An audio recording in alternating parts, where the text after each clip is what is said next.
And boy, it looks like we're gonna have a lot of water potentially here as we take a look at this best of 5 between Wham and B.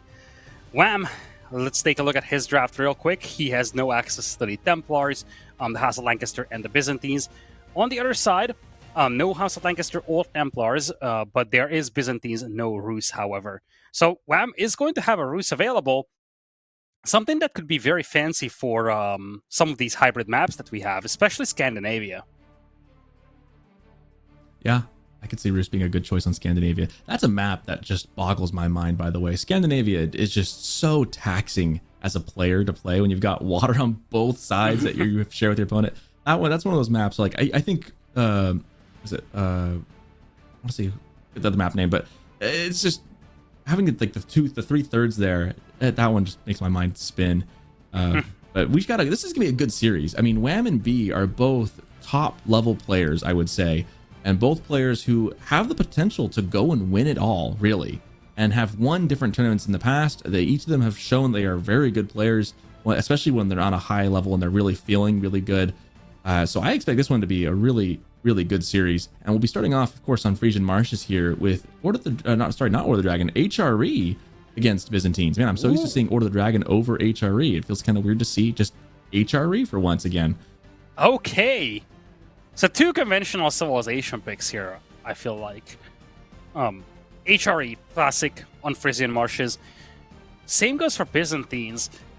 The thing that's worrisome here, if you're Wham, though, is that it takes less time for HRE to reach its peak, but after you reach the peak itself is not very, very high, whereas Byzantines might be a little slower at the beginning, but late game should be very, very Byzantine favored. I think the biggest problem for HRE, especially on a map like this, which can easily drag into Imperial, is there is nothing beyond Imperial Age for HRE. You get Imperial fast, you can get extra villagers perhaps, and then what's up? You don't really have a very special late game army. And in contrast, the Byzantines do have that. So I feel like, especially the longer this game goes, the more I like Byzantines. It depends to me on if HRE has the relics.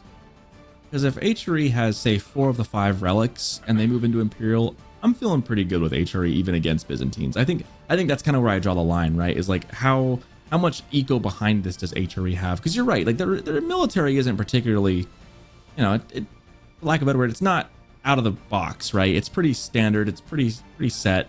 And they get Lance Connect, which is nice. But that's not really going to be your comp per se. You're going to just sprinkle a couple in. But if they get the relics, that boosts to the eco that they can get, and with the relic towers as defense, I think that could pose kind of a thorny issue for Byzantines. They both play very similarly in that regard, right? Because Byzantines has got the mangonel towers, HRE has just the relic towers, and so it feels like they can both play very defensive, very turtley once it gets to late game. But I do agree. I think Byzantines might have a slight edge in the late, but again, if like say all the relics go to HRE, I might be looking at HRE winning just based off eco alone. But that'll have to be seen as we go again. Game number 1 here in just 20 some odd seconds. Wham versus B. I don't have the numbers right ahead of me to see what the all-time series record between these two players is, but I imagine it's probably more even than we think. Well. We do.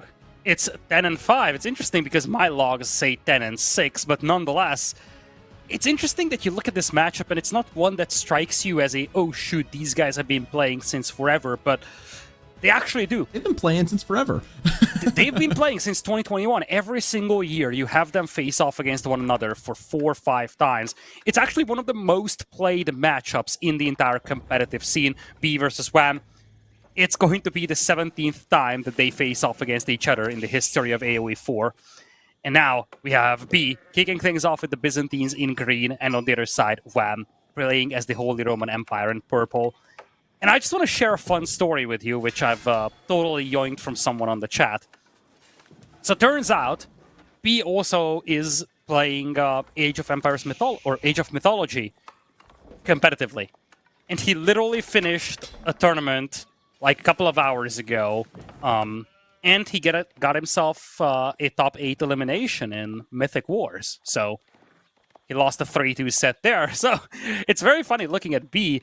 He literally shifted from playing AOM competitively and being a top 8 player into playing AoE 4 right now. That is actually insane. It is so hard to be top in any game, and I guess RTSs can be kind of similar, but to be top in multiple is actually just insane.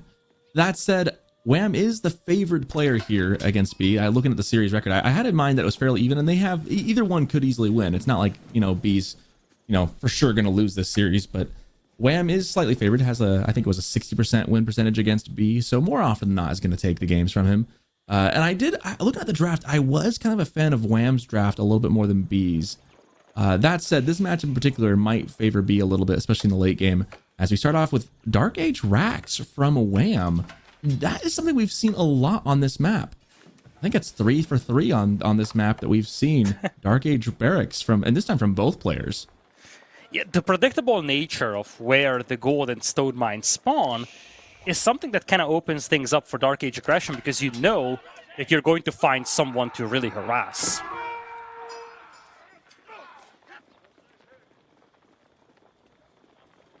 Pretty even numbers here. Wham has a slight military edge. Well, I guess that counts because his prelate is there. So really pretty even numbers on the spears.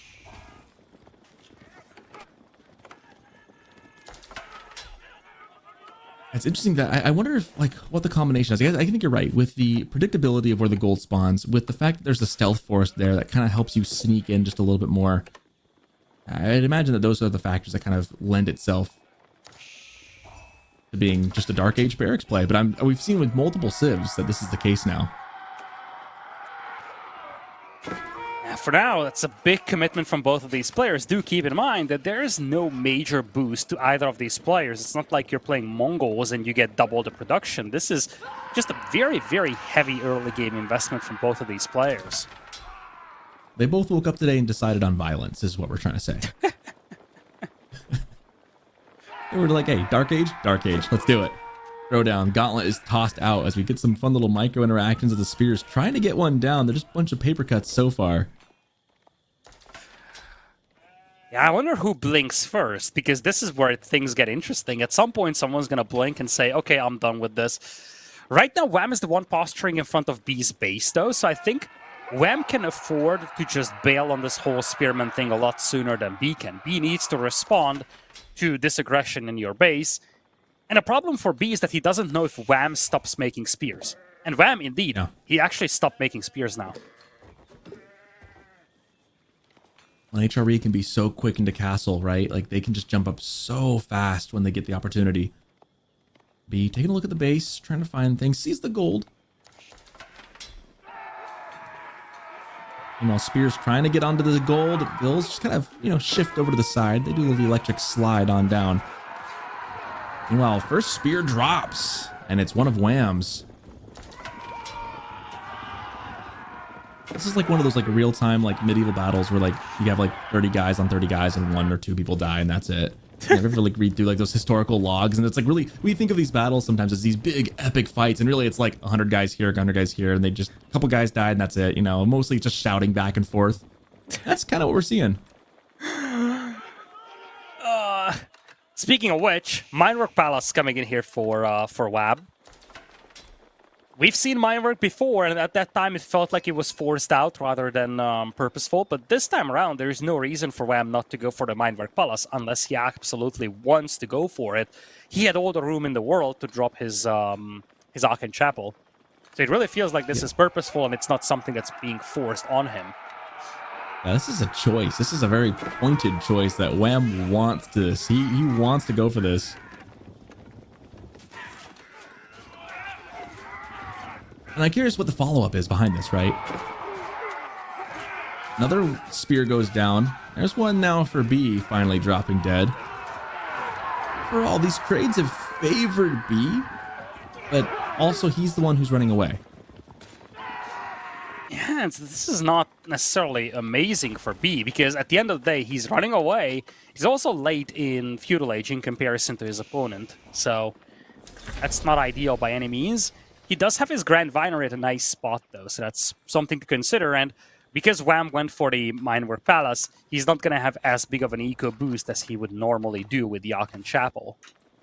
Yeah, that changes the math a little bit for me. I'm really curious what Wham's process is into this. Like, is he just planning on playing a really aggressive feudal game? Is there something he's going to try and do with this? Like, what is it about the mine work that he wants over the Aachen Chapel? Is there a timing that he is aiming for? I'm trying to think of what the best play here from now is. I feel like I still prefer the Aachen, but he is just throwing down military production buildings. Like, he wants the fight now. And you know, that could be good against Byzantines. You mentioned that you think Byzantines is better late in the game than HRE, so maybe he feels that his timing is now, and he needs to take a fight while Byzantines is still trying to get geared up.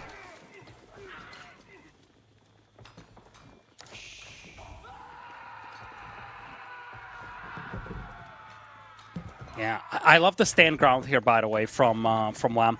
He set his spears on stand ground so they don't accidentally charge in with him not looking.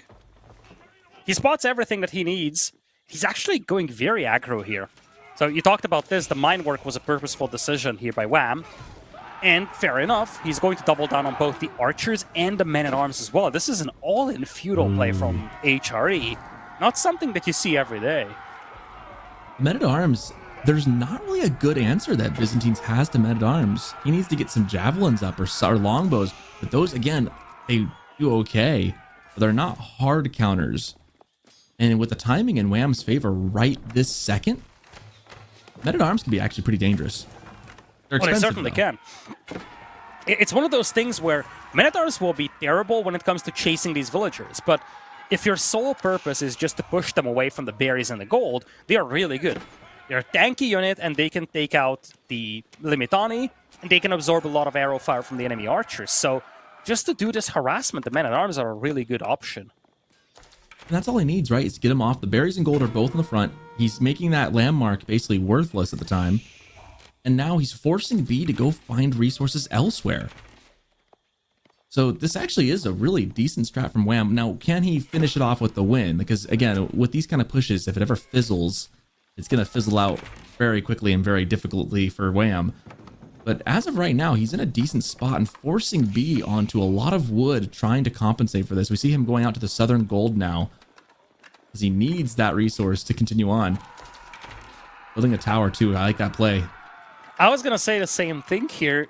We've seen this so many times that a push looks very intimidating, but as long as the damage is minimal, players can easily recover from that. So, for example, right now you have 8 archers here for B, and indeed he can take this fight.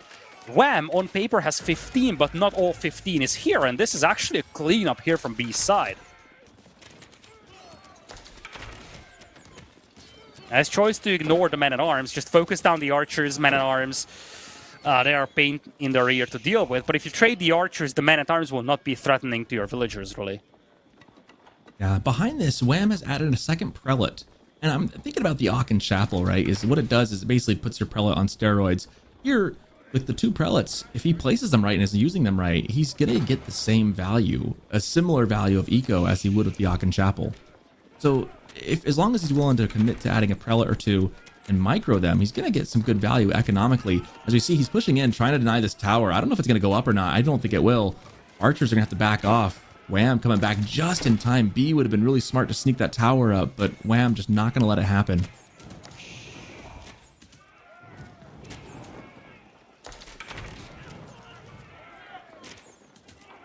B's starting to get close to that critical mass of archers he needs to actually deal with these men-at-arms.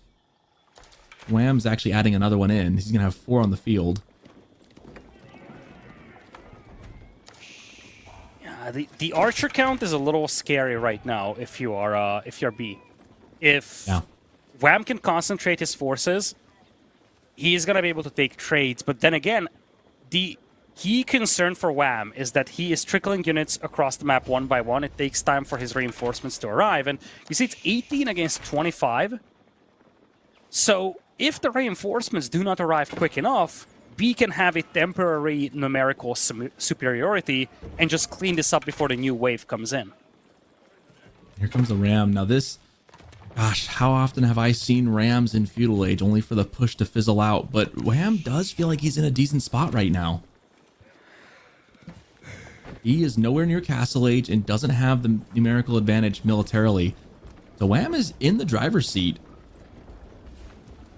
Question is, what is this ram going to do? Is he going to take down the winery? Is that the goal? Is he going to try and take down the groves themselves? It's the farms. I would focus on the farms. Can he keep it alive? Yeah, So far, so good. Yeah, this is a decent trade here for him. If he takes out a couple of farms, that's not a bad setup. And more importantly, he cleans up all the archers.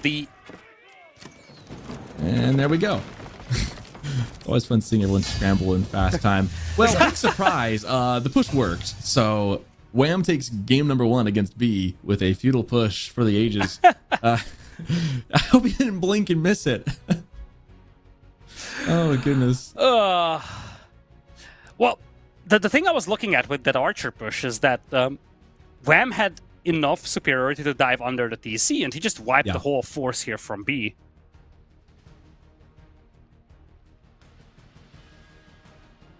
Oh, exactly. And that was all he needed, right?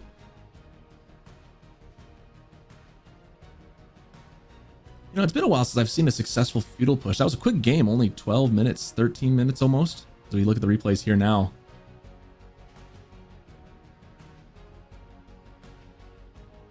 It's kind of interesting that it started off with Dark Age spears. Both guys just fully committing into a pretty large blob of spears, but then Wham going for the mine work, letting the prelates be his Aachen Chapel essentially, and then just producing units. It's an interesting way of playing HRE if you think about it. You don't commonly see HRE archers in here. I think the reason why it worked is because on this map, you know fully well that the resources are exposed, so you can put pressure on them. Mm-hmm. Well, and the fact that men-at-arms, there's just no good counter that B has. And once you establish the presence of these archers, you've got the spears that you kind of give away. But then you see here, like, those men-at-arms got so much value and just were not something that B could take care of.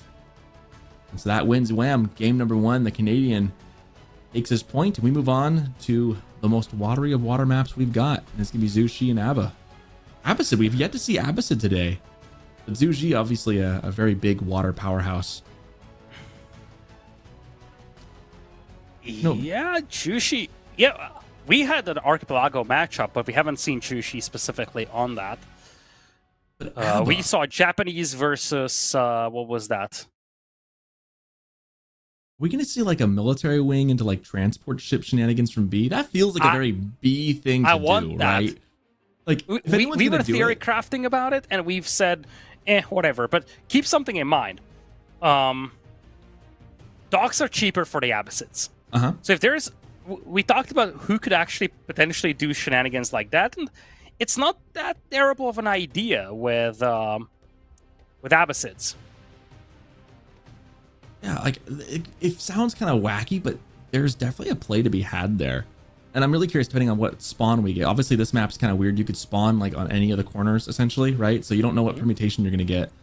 But if they spawn together, I mean, that transport ship play, if it was like what we had the other series a little while back, where they were both on the northeast side, we could see some shenanigans with the military wing, as we have 10 seconds to see. Obviously, with Wham, Azushi just very good on water. That's just a given. But Abbasid, I mean, B is the kind of player who's just so creative. That's probably the best moniker I could give to him. He's a very creative player, to the point where he can even take a game from BC just because he'll throw something so out of the hat that's so unexpected that somehow still works. So if anyone could do it, it could be B. But as it is right now, game number 1 is ahead with Wham. We're in game number 2. Wham as Zushi's Legacy in the purple, 3DB, as Abbasid in the green. They are going to spawn close together.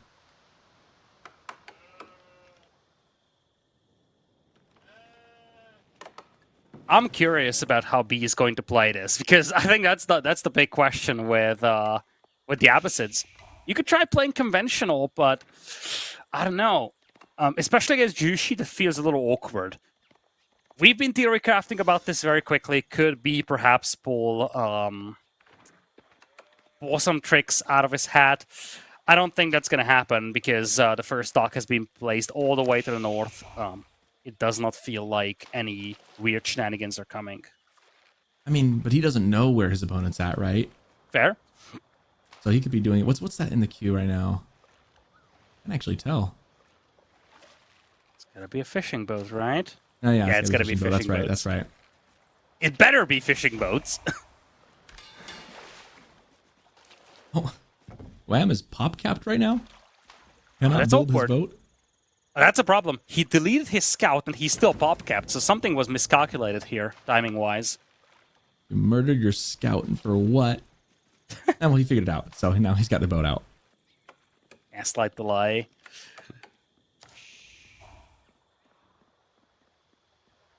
Alright, so two players are adjacent to one another, which usually leads to extremely fast-paced games on Archipelago. It's gonna be difficult. One thing to look at is going to be being able to group up your whole fleet together, because oftentimes you spread these docks out to cover all the deep fish that is scattered across the shoreline. But if you do that, you're going to have a tough time combining your fleet, and oftentimes you will find some of your ships to be isolated from the others. Mm-hmm.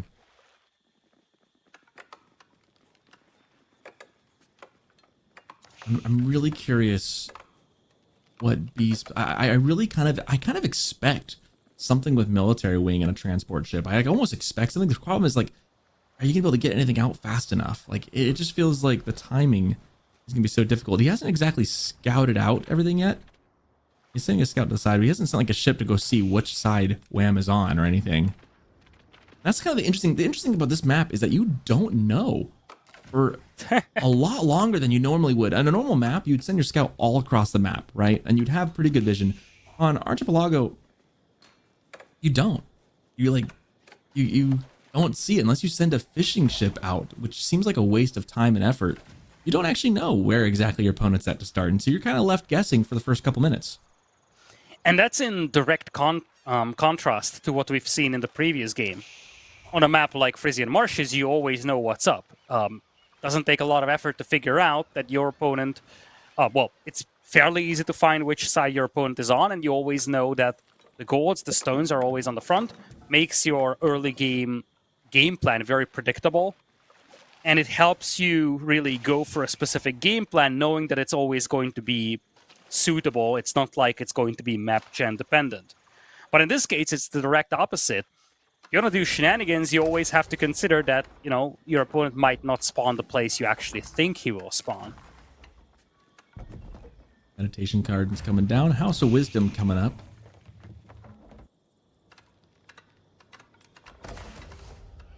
Just touching the stone. That's nice. That was, I think, what Wham was looking for. Mostly wood to help bolster his stuff, but also a little bit of stone could help.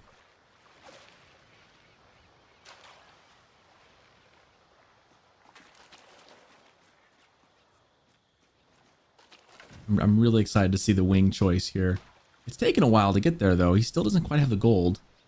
Meanwhile, Wham is scouting with his fishing boat. And this is what I was talking about. The only way to really know is just send something over there. Wham accepting that fact and sending one over. He's got an idea and immediately building a second dock. He kind of knows now that B is either on the other side or all the way to the north. Yeah, that actually essentially determines what kind of a ship you could open with. If you want to play very aggro, and if you want to try to take out some fishing boats, you usually open with a galley. But if your opponent spawns a lot further away from you, then you have to think twice about that, because by the time your galley arrives, your opponent might have a hawk. So the timing of specific opening ships actually depends quite heavily on where you actually spawn relative to your opponent. And we're not going to get any kind of, looking at the culture wing coming up, that means we're not going to get some kind of military wing units into transport ship shenanigans. And honestly, this is coming in kind of late. Wham is already in Age 2. He is sending out the unit. The ship is underway, looking to do some damage. And B is still a minute away from getting to Age 2 himself. So these boats are just sitting ducks. That's the big problem with the Abyssids. You cannot accelerate your feudal age progress.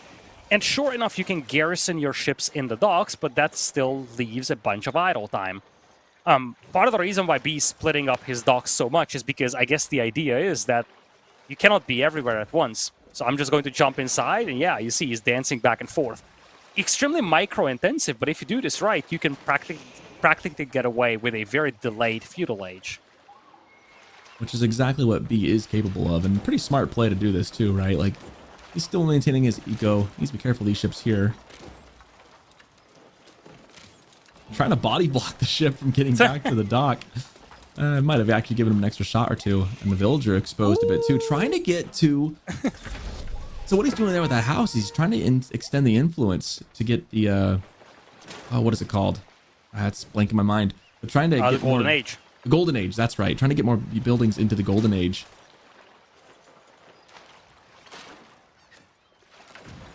And demos are now popping out. Nice little surround here by B. And the galley cannot snipe both of the demos out here. Second one should chase this down. Oh, there we go. Got it. Nice little Well double team here by B. It's difficult to line up double demos like that. And he opens this whole naval shenanigans with a snipe on a Hawk. And keep in mind, half of the fishing boats for B are being untouched right now. They're all the way up north.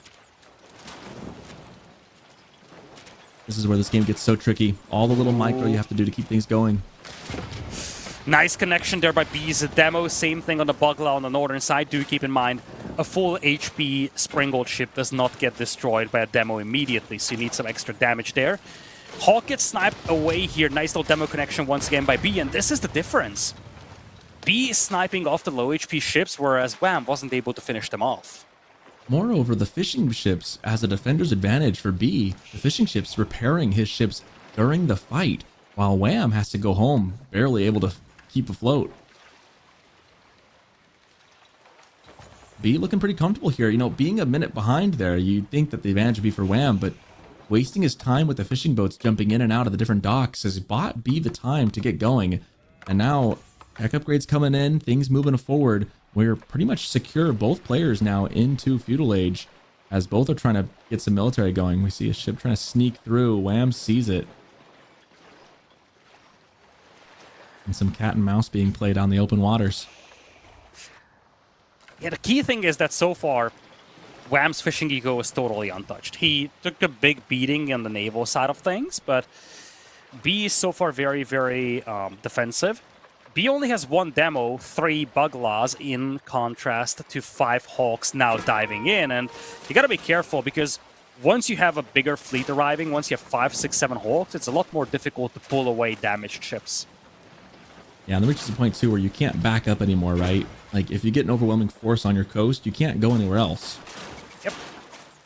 Demo's trying to close distance. Nice dodge by B. He's now trying to trade off that demo. That's not gonna happen. However, he's got one more demo and no more in queue. This is a big difference.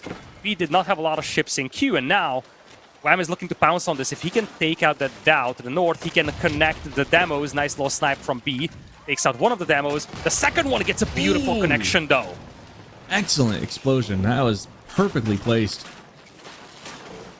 Nice little flank from B, though. He has his demo coming in as well. Wham needs the split. He is getting a split, but not in time.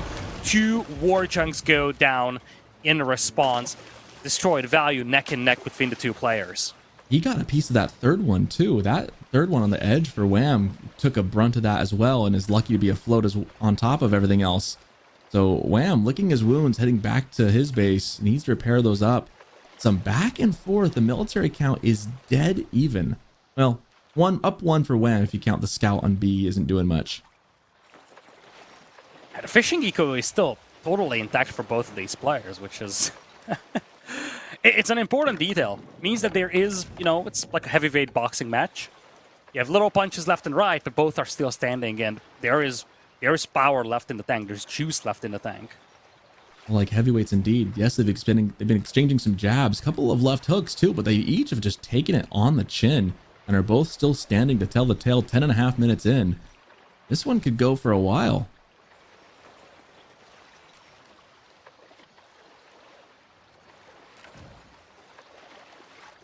Vulture Wing is an interesting choice here for B. Because I'm thinking if he ever wants to get to Castle Age, it's going to be that much cheaper. And on top of that, looking at like teak masks, like I've never even seen this ability before, frankly, like increase health of military ships by 10%. It's not something you see very often as Abbasid, right? So I'm like looking at it going, what is that? But all those are so much cheaper because I'm hoping he bought the Preservation of Knowledge. I'm hoping he's got the upgrade to get his upgrades even cheaper. We'll have to check at the House of Wisdom to make sure that that was the case. B's got a bunch of demos hidden in that little patch of seaweeds, and that's what he's been waiting for. He's looking to jump Wham's fleet. Wham recognized that in time there's going to be one connection down south. 2 more demos trying to close distance, but this time around galleys are there to shield them. Nice little reaction here by Wham, although the final demo does connect. Does not get a full hit, however. Warjunk's now picking it off from B's side, and B needs to be careful. I think he overstayed his welcome here a little. Yeah, that ship is lucky it's not sunk yet.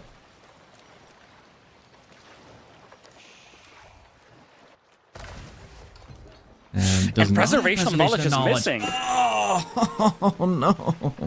I wonder if he thinks he clicked it, because at this point it's something that he could easily afford. Big fight in the middle. Demos are once again coming in. Wham needs to snipe those out. Wham himself doesn't have a lot of demos. He has the lead in the Hawk numbers. Beautiful demo hit there by B, though. He's been on point with his demo ships recently. Yeah, he has. Wham, however, doing a pretty good job of sniping out the weak ships himself, trying to keep things going. Again, shout out to our observer too, Vodka, for getting us a glance at the house wisdom. He chose the perfect time to glance away at that, because I think the reason preservation knowledge hasn't been clicked yet is that this battle is all consuming. Every little bit of micro is being used right here, right now, to guide each of these ships to where it needs to go. I mean, honestly, it's amazing to be able to tell the difference between these ships, because when they get all clumped up like that and they're all on fire, it gets kind of hard to tell what's what. But these players are able to manage through all the clipping of these different units, keep the micro going and keep the battle alive. This fight was much better for B. The destroyed value is starting to swing in his favor, and for a moment he had way more Hawks than his opponent does. Now Wham is catching up. But yeah, I was gonna say, the thing with the preservation of knowledge is that logic would dictate that you click that as soon as you age up, because you want to get the discount from the very beginning. But that's something that you rarely do on water maps, because you want to pump all your resources into ships. And turns out that if you keep doing that for multiple minutes, you will probably just forget about the fact that the tech wasn't even clicked. So it's possibly what's happening to B here. B probably forgot about the fact that preservation of knowledge wasn't clicked, so he's not getting the discount on any of those technologies that he's getting. And preservation of knowledge is not an expensive tech, so no, it's not like he can't afford it. The crazy thing here is B is making it look like he's winning this game even without it. We do see the rest of the mass of Wham, though. A lot of demos, though, for B. They're coming for him. Trying to find their targets. Getting sniped out by Wham. Doing a good job of picking them off one by one. One demo connects. Second connection. That one connected to the galleys. This one is a nice one, though. A lot of damage done to the demo ships, but looks like Wham gets away without any major damage done to him, and we are going for a full reset. So much so that I'm starting to wonder if B is going to blink now and click up. He is suspiciously piling up some resources here, and I wonder if he's flirting with Castle Age now. If he had preservation of knowledge, it'd be a really cheap click up. He should at least click it. If he goes castle without clicking it, I'm gonna be very sad, because that's a must. That's such a big discount. Like, that pays for itself immediately. He's probably gonna realize when he wants to click up that he didn't click it. Then he's gonna just like pound his keyboard, I'm sure, and just be like, what was I doing? What was I thinking? But it's so hard to remember, because look at how much they have to control here. Boats on boats on boats. The demos are consistently better from B, though. I have yet to see Wham landing some nice demo hits, and that has been the difference maker on the water so far. Which Wham tried to dive with demos. He has to turn around. He keeps doing this thing where he pulls the demos back and they get shot anyways. And it's like, well, they're darned if they do, darned if they don't. You got to commit one way or another, right? Meanwhile, more demos. It's almost like B is a lot more aggressive with the demos, and he's just willing to YOLO it, whereas Wham is a little bit more conservative. And so far, the B approach is working better.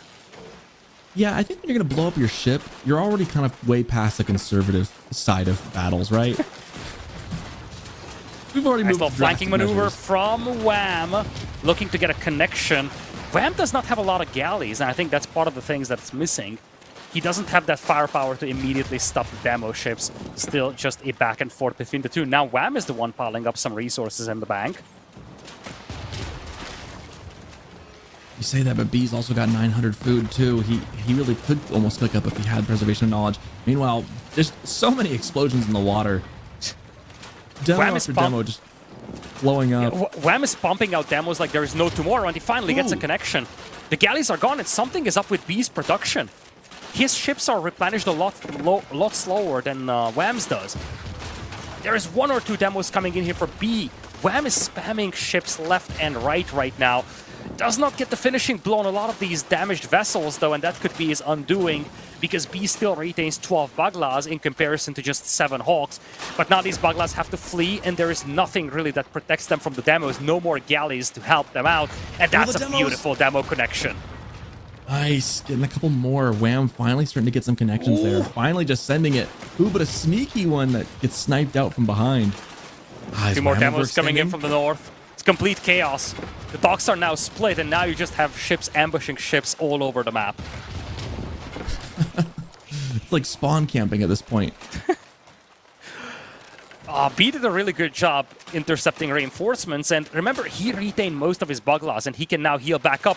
Now Wham is trying to get away from this. A demo is going to connect, sinks one Hawk, and when it's all said and done, it's 13 Baglas against 6 War Junks. B sticking through it. This has been a back and forth. Just so many exploding ships. But Wham having to head back home, and the question is, can he survive the way B just survived? He's got a lot of damaged ships himself. He needs to be careful about this. Fishing ships might need to be pulled for repairs, though. Indeed, B thinks twice about this. I think B feels comfortable, but he needs to be careful with his damaged ships. A couple more war chunks popping out, and that could quickly turn around. B has 5 demos, though. So I think he's going to look to try and dive. Now Wham is floating a lot of resources. He's got a lot of food and gold in the bank. No more ships in queue for him. I think he might want to try and sneak into castle. He knows that these ships are really beaten up, but there's no way he can sneak a castle. They have to move out, though. This is why the ship production is starting to stall. They ran out of wood on their island. They've sent all that wood to the bottom of the sea, essentially, and we see transport ships moving out. This could be a big game changer. B is going to run out of wood very, very soon. He's just not going to start transporting vills, whereas Wham is going to be one step ahead. The consequence of this is that because Wham is also aging, if B dives and loses ships, he cannot immediately replenish. So B either dives, and he's going to have a hiatus in production, or he's going to have to stand back and let his opponent get the techs. Looks like he's going to look to dive. Wham is so fortunate right now that B is out of wood. Otherwise, this fleet would be twice as large. Even still, might not look so good. That's a lot of demo ships. I don't know if Wham's going to be able to survive this. Wham has 7 demos. Those demos have to come in clutch. B's trying to send his own. There's no way Wham escapes that. Nice surrounds. The galleys tank a lot of damage output, though, and all the demos are now gone. There's a transport that villagers inside. B does not jump it. Wham still has 5 demos himself, but the war chunks have been thinned out real bad.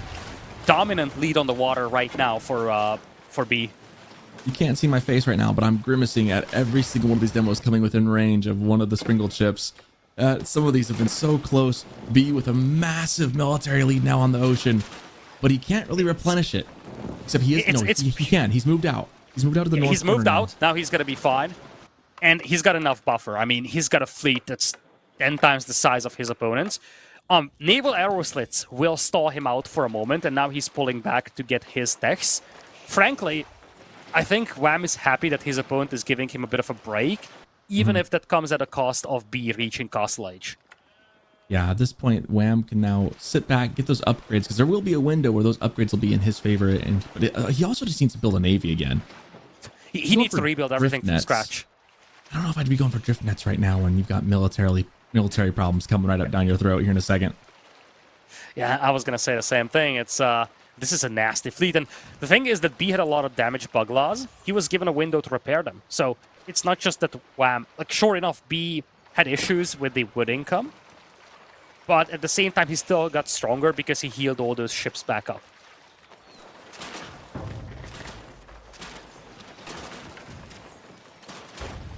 B now just sieging down. Naval arrow slit's not in yet. Not going to get in time either. He's got upgraded war chunks, but the demos are still a threat. That's the problem for Wham. That has been the problem all along. That's why the destroyed value is heavily in the favor of B. B was able to get a much better use of demo ships. Oh man, B is one building away from his Golden Age 2 as well. That feels but he's a lot of gold away from Castle. He's got the food, but he's lacking the gold. And that delay could cost him.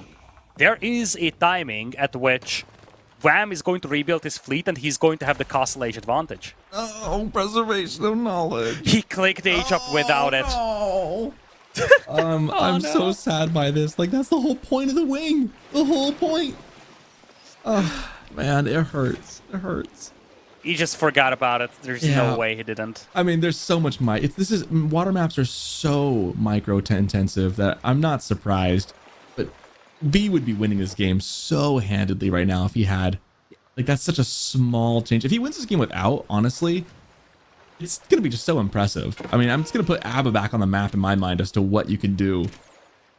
Nice little sneak out here, trying to intercept the ships, the transports of the villagers. This is a huge swing around from B. Ooh. It's going to be difficult for him to retreat, so he needs to be confident about this fight. If something goes bad, things could get very ugly for him, but he's got an overwhelming numbers advantage. A lot of demos coming in. Wham barely has any galleys to snipe those out. He trades the demos, all explosions all over the board, but at the end of the day, it's only fishing ships going down, which must feel happy for Wham. All those demos for B, and he did not kill a single war junk.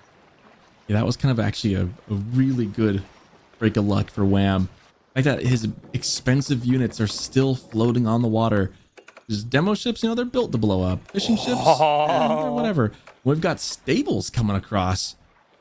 Yeah. Is he gonna try? This is. He's gonna. Oh my goodness. He is gonna send some across. We are gonna start getting some naval amphibious assaults. Go! Our dreams are coming true. Finally! And this has been a theme recently. Wham prioritized the neutral islands a lot more. He moved out sooner. He scouted his opponent's move out. He sent the galley there to spot any transports. He got confirmation. He also collected the relics on the neutral island, not something that B has done. So B still has both relics on that island. Wham does not. And B is also preparing for something. He made a racks, he made a stable on his island. But I wonder if this is just, you know, almost like a, okay, I'm here, and if something bad happens, I have production, because he spotted the galley. He's not making anything on it. And if Wham manages to land with 5 Lancers, that could completely cripple B's economy. I want to point out Timing's that gonna be B tight. just got preservation of knowledge, 23 minutes and 59 seconds in. 3 Lancers coming along. And I think the wood line is the sweet spot. That does not have a tower. Sneaky transport coming through. Will it get through? We got a transport sneaking in. Here it comes. Amphibious assault. That's gonna be so annoying for B. In they go. I love the patience from Wham. Villager gets an early notice. It's the lumberjacks that you gotta hit. So many lumberjacks exposed, Yes. and keep in mind, there's nowhere to run here. No towers, no TC to run back to. And most importantly, this is going to be a distraction for B. He needs to deal with something that could be fatal in a game where you have to micro navies. And look at this. He has to pull the navy to deal with this. Wham actually... that's a miss micro there from Wham, though, conceding all the knights to the fleet. Yeah, Wham should have sent those up into the woods. That would have been much better. That was the juicy target. that is where he should have gone. Like, stay away from the coastline. Now it's going to be difficult to send another wave through. Yeah, I don't know if B's going to let that happen again. Fool me once, right? Oh, speaking of, oh no. Oh, that's 10 knights getting intercepted. No, it's Spearman. It's Spearman. It's a Spearman. He only has 3 knights. Don't worry, it was a just bait. 10 guys, you know. 10 people we don't care about anymore. Yeah, Still I wonder if that was a big bait pickup. almost. If you think it's Lancers, it's worth committing a lot into. If it's Spearman, it's a lot less valuable. Yeah. Flank around by Wham here. That's what he was playing all along for. But he only trades the demos here, and some of his demos are standing idle. He's trying to come in from the south, get some nice hits, and he cleans up most of the arrow ships, allowing his next wave of demos to deal with this. He still has 9 demos in the making. I think he's got something going here. Military numbers are evening up a little bit here. Wham's not down by nearly as much as he was. A lot of demo ships. Oh, B's got to get out of dodge. Finally for Wham. That's huge. This is what he's been waiting for all along, and B got caught off guard a little here, pinned against the coast. He still has a nasty fleet that's going to be difficult for Wham to deal with. I'm like reassessing my opinions on Abbasid on water. I feel like conventional wisdom has always said that Abbasid just sucks on water.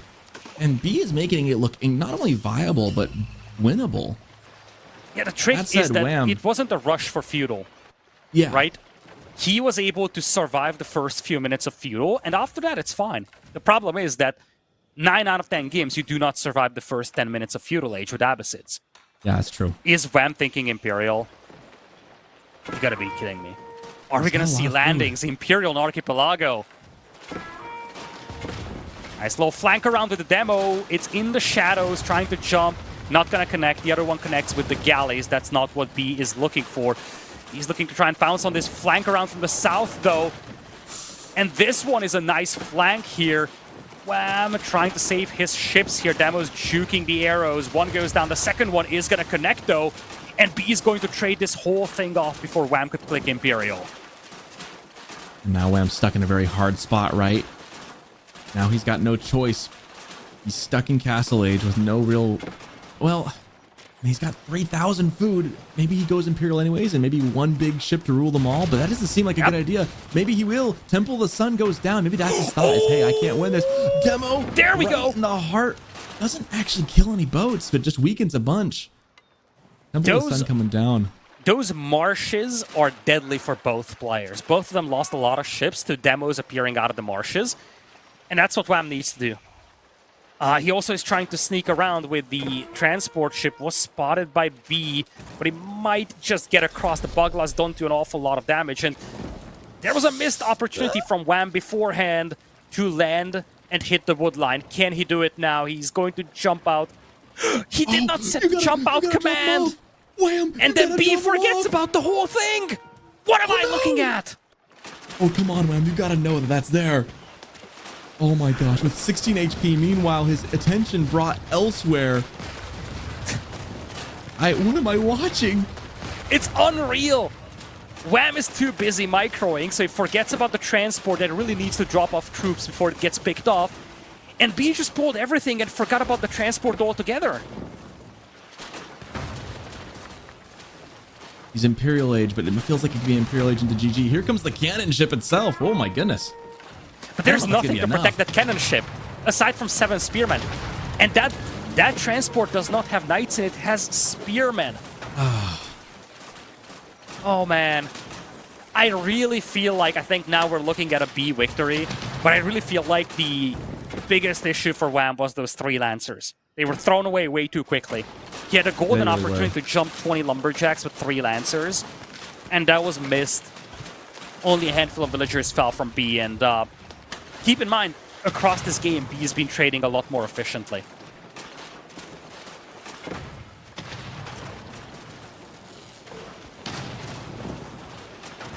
Tricky thing is those demo ships just counter these cannon ships so easily. It only takes like 2 or 3 of them to do it.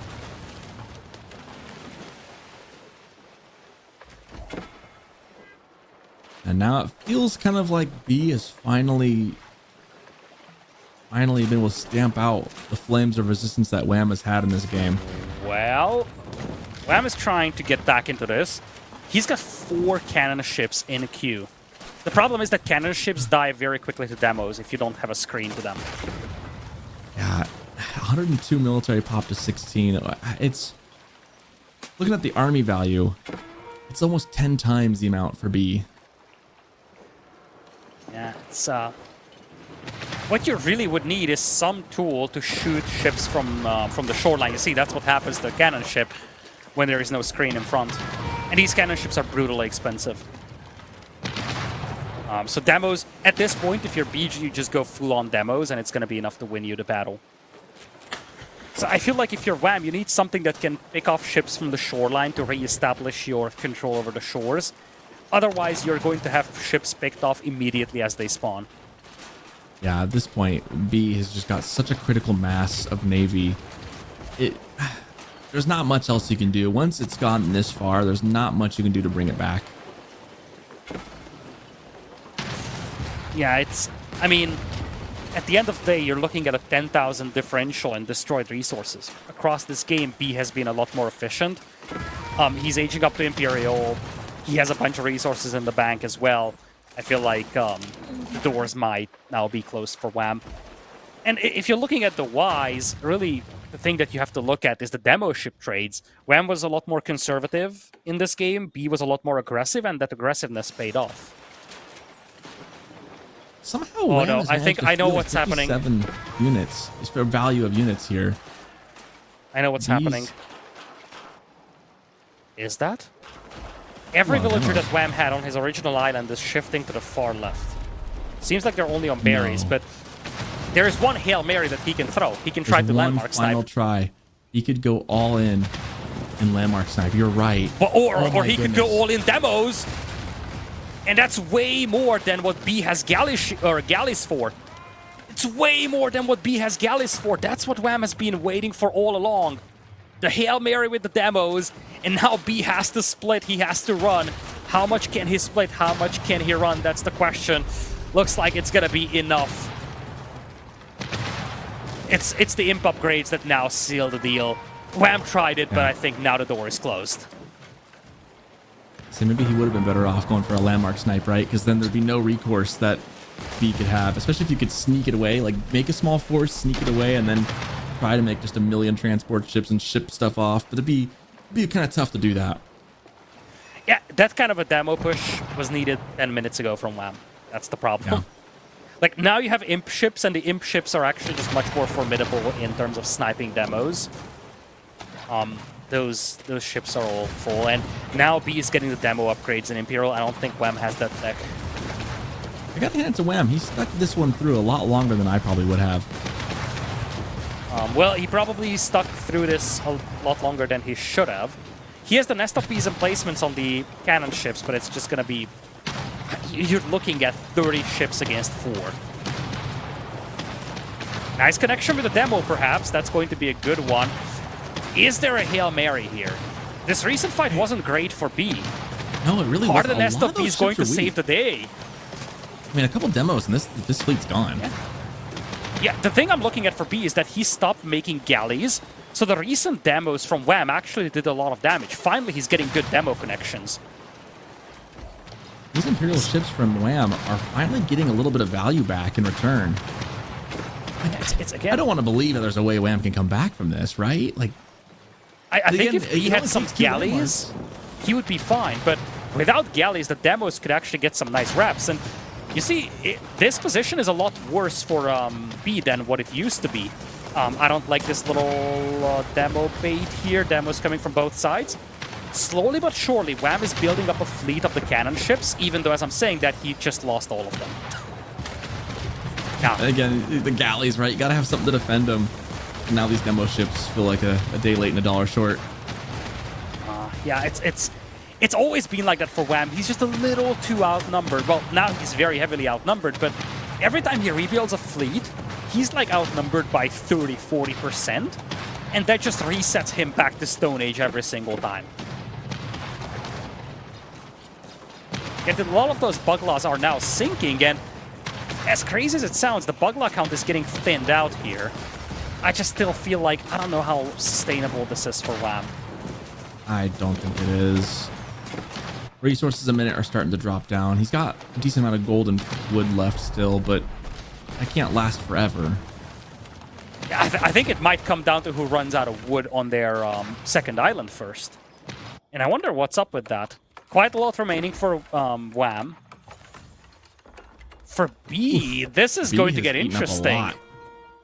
Same for gold. Look at Wham's golds. B depleted the golds a lot sooner on the second island than Wham did. Yeah, look at this. The second gold mine is completely gone for B. The first one is totally gone. And Wham was actually getting a lot of passive gold, keep in mind. So Wham hasn't even... Well, actually, wait a minute. He pulled villagers from the low gold mine. I wonder if both gold mines are running out, but he's trying to play mind games, letting the large gold Wayne icon still show up on the map. No, the other one is untouched. He's got way more gold to work with. No, just trying to keep the keeps up, trying to maintain What some is kind of this? presence of docks. He's just trying to keep his docks Kamikaze open. Demo is trying to take out the keeps. Oh my word. Wham is trying everything in his power to come back into this one. But against cannon ships, it's not gonna matter. If he can wipe off this military off the ocean and reset, there would be a world where Wham could play this game and win it. But the problem is that B just is not going to let him do that. Yeah, I mean, the problem is that has been the plan all along for Wham. Wipe the fleet and then get back into this game, but that hasn't been coming together. And now B has all 3 sacred sites. I like that he's forcing his opponent's hand in a Jungnan Tower. I do like the sacred site play. Put it on a timer. That way you know that you're forcing your opponent to have to contest those islands. He's going to have a very hard time in about 8 minutes doing that. There's an opening for transports. The north is wide open right now. I mean, I wonder if Wham could try Hail Marying that. B has a decent resource bank, so it's not going to have an immediate impact. Or, oh yeah, or he can just give up. I'll say. I think his best bet, honestly, would have been like finding a way to mass up some kind of units landmark snipe on land, and then just transport the crap out of them onto your opponent's island and landmark snipe. Yeah, the landmark snipe would have been legitimate. Because with the Abbasids, you cannot quickly drop down a landmark. If per se, he tries it against Chinese, that's not going to work. Chinese can drop a landmark elsewhere, and they are going to survive. But Abbasids only have 2 landmarks to take out. And for the latter portion of this game, B's fleet was always on the right side of the map. So if he tried something like that, a Hail Mary with, I don't know, 10 Lancers, I would argue that it would have been a better investment to go 15 Lancers on his home island with 10 battering rams than to go for all those cannon ships. I agree. I think that would have been a better, because then he only has 2 landmarks to deal with, right? And B had no military on the ground, so there would have been, and he would have no way to stop that.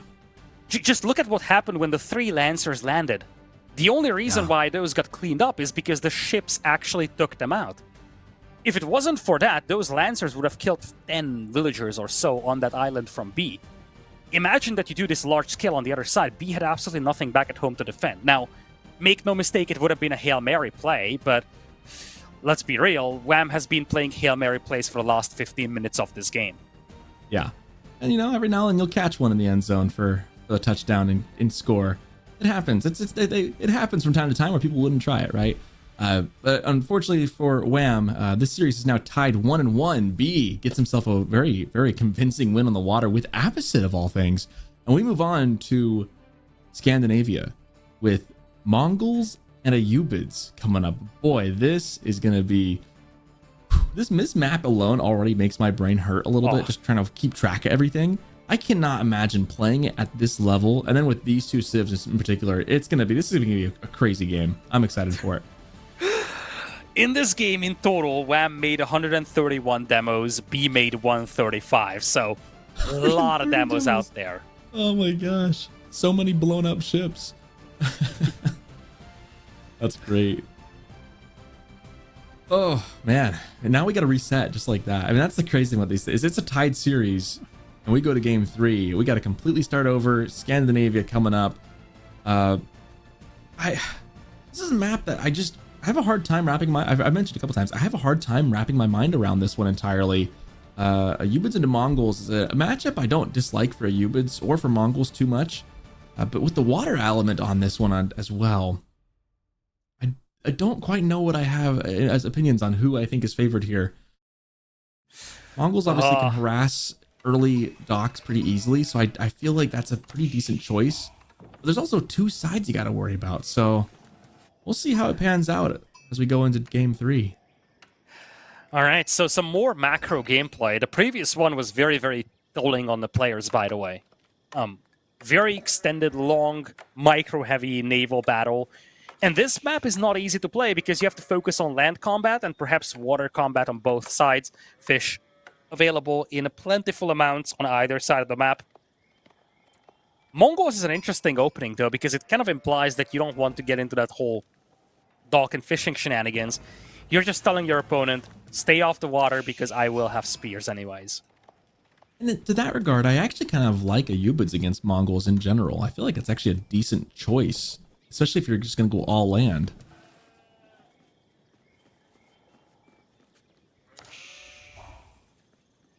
Wham. Moving on to the wood. We do have a dock in queue.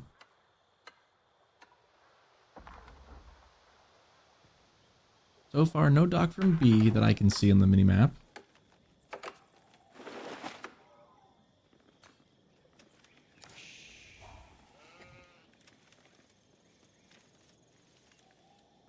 honestly feels like a very standard opening from the U-Bid so far. I don't even think they have anyone on wood right now. So just not even going to bother with water then. Here's what B's cooking up here.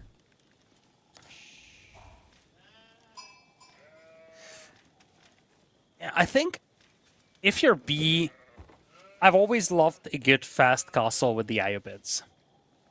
Camel Lancer is immensely powerful, and Camel Lancers in particular is something that Mongols will struggle real badly against, because it totally takes out your Kashyyyks. And if you don't have your Kashyyyks, the Mongol army is rather underwhelming.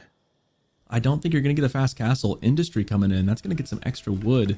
And villagers build even faster. B, I was saying, B's cooking something. Because fast castle against Mongols on a normal map would maybe feel okay. But when Mongols have access to water eco, it doesn't work very well.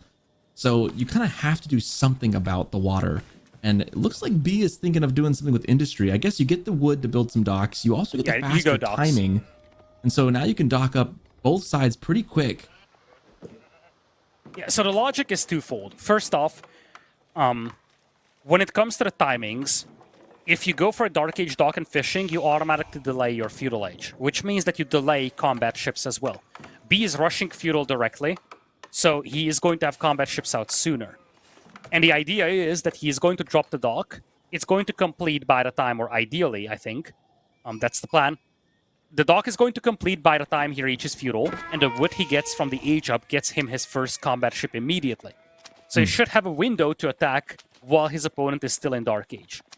The other thing that he's getting from this is that on this map there are two potential setups. You either have your docks on the same side, the same patch of water, or the opposing sides. And if you go Dark Age dock, you gamble on your opponent being on the other side of the map and you not being able to attack him. So, because B is dropping this dock right now, he knows fully well where he needs to drop it, both in terms of which side, but also he can literally drop it right next to his opponent's base. Villagers coming in to try and start a fight. Wham says, oh, no, this is my side. Go home. And with the con there, you know, B has sent these villagers out a little bit early. He's mistimed this. They have to walk away for a moment. Still has some time. He's going to send 2 more. So maybe a bit of a misplay by B. If he'd have timed this perfectly, they could have started building a lot quicker. Yeah, I think that's a nice reaction from Wham. B did the textbook thing, and I think he went a little too greedy. If he places it all the way back, he actually buys himself the time he needs, and he's going to double down on the docks as well. I love the villager pull from Wham. All you want is to delay this dock, because every second you win here is going to help you buffer up this differential in Feudal Age timings. Wolf wants in on the action. He deletes the dock, builds the one back behind instead. And immediately cues, like you said, the military ship. Yeah, you're right. Wham is still going up in age right now, so the timing is in favor of the U-Bids here.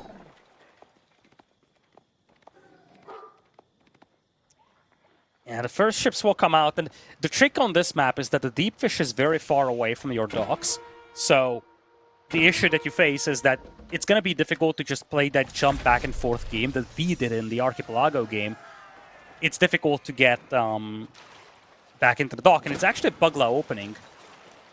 And here's the thing with the Bugla. It actually is a little weaker against massed fishing boats than the galley is going to be. So this kind of implies that your purpose is not necessarily to snipe these fishing boats. You know that they will flee anyways.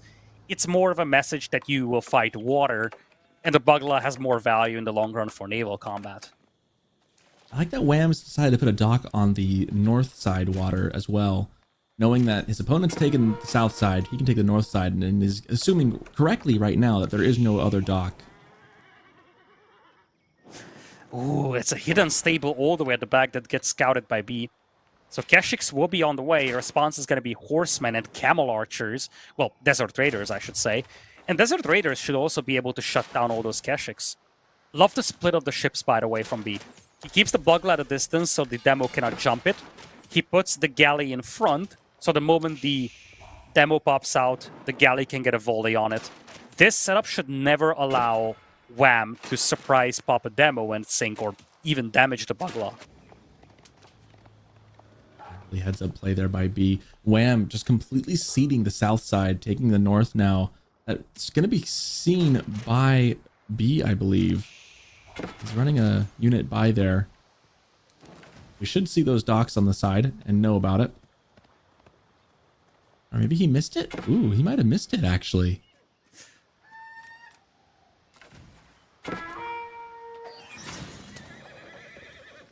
Meanwhile, Keshik's coming into the base, getting a raid on, trying to get Avil, manages to pull it back. B with some good reaction time there. Slow flank around. Dock is going to go down, so that gives B all this spot, and that allows B to also build up his fishing fleet here. Nice relocation from Wham to the northern side.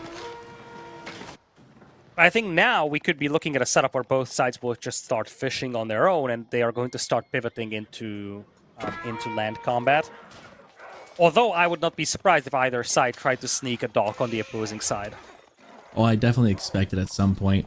I do think that B has done a good job, though, of basically, strong arming his way into that south side, forcing Wham to change plans. That's always a good thing when you make your opponent have to shift course, make them uncomfortable. You're going to do what you want to do, they can go do something else. And so that's a good way of strong arming him, forcing Wham to get a reaction. That slows Wham down as well, which is always a good thing if you're B playing into Wham. Meanwhile, Desert Raiders are trying to chase down these Keshiks.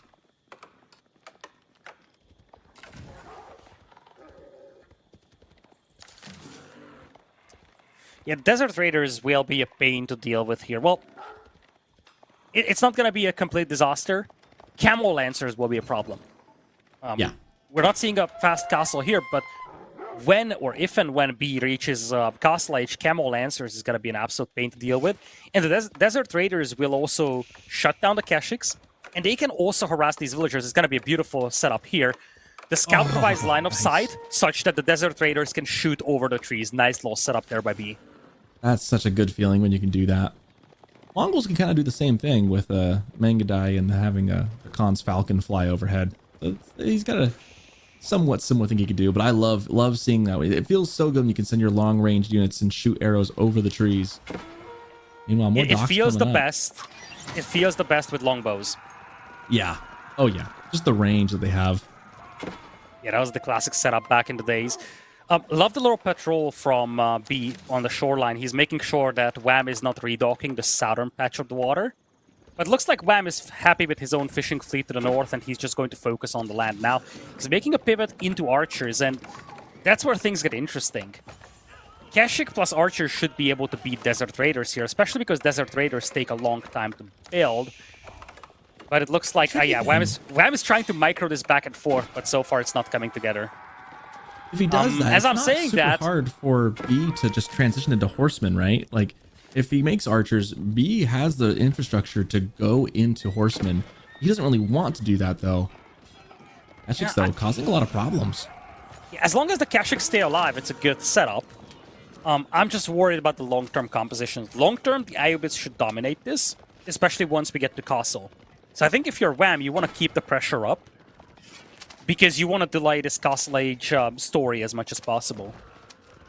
Yeah, and that's definitely like the goal. You do not want Amphibious to get that tempo. Obviously, that's all what their Civ is about, right? Is tempo, tempo, tempo. They want to find the advantage and then press it really hard. Thankfully for Wham, B is still a couple minutes from being able to click up, and Wham is keeping pace at the moment.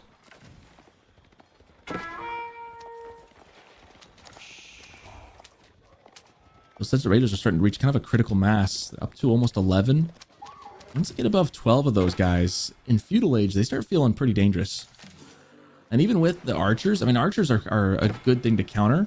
But if you wanted to, you could still pull out the swords and just surround them and get some pretty good damage done on the archers. You're trading out pretty harshly, but you can make a good fight happen if you can get a good surround. The bigger problem for Wham is that he only has 3 Keshiks. So it's really just a clump of archers. 4 or 5 horsemen, the ones that B has in queue, should be able to wipe all these archers. A very archer-heavy army.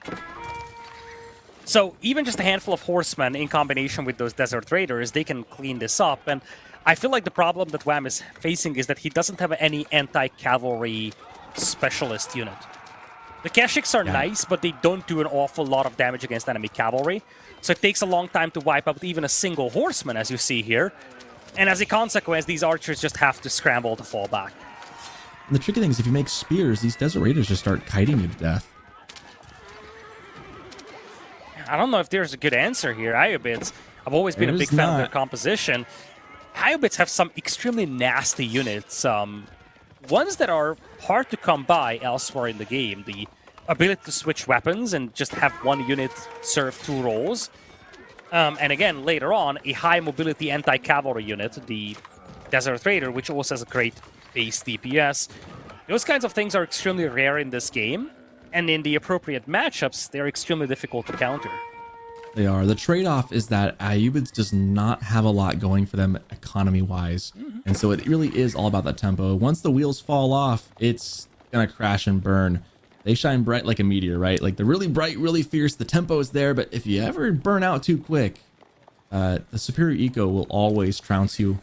But right now, B doing a great job. He's got the fishing eco that's bolstering him. And so right now, eco is not a problem. He is floating too much gold. He's selling a little bit of that off. He had 1200 at 1 second there. Trying to even things out. Obviously, he would love to get to Castle H if he could, but he's not going to push that situation too early.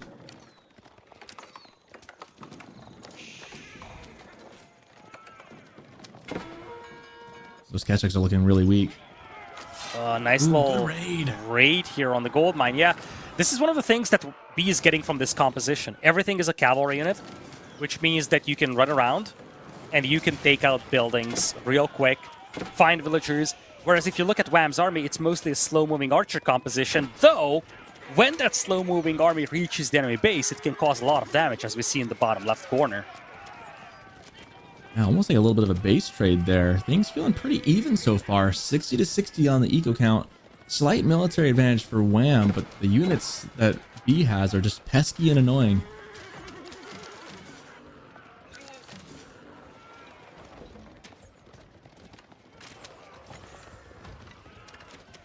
You know, I feel like Ayubids, with this composition, they definitely live by the mantra, every man a raider, right? Every man can go and raid. Everyone can go and cause havoc. That's definitely the case of those Desert Raiders. I like the use that B had there of using his military ship to kind of push off those units from the coast. He's been patrolling that the entire time, making sure that no other docks pop up.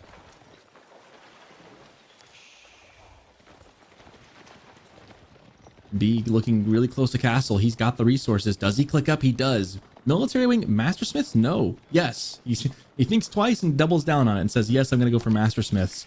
That's an interesting choice. I would have gone for the Desert Raiders, but that's just me.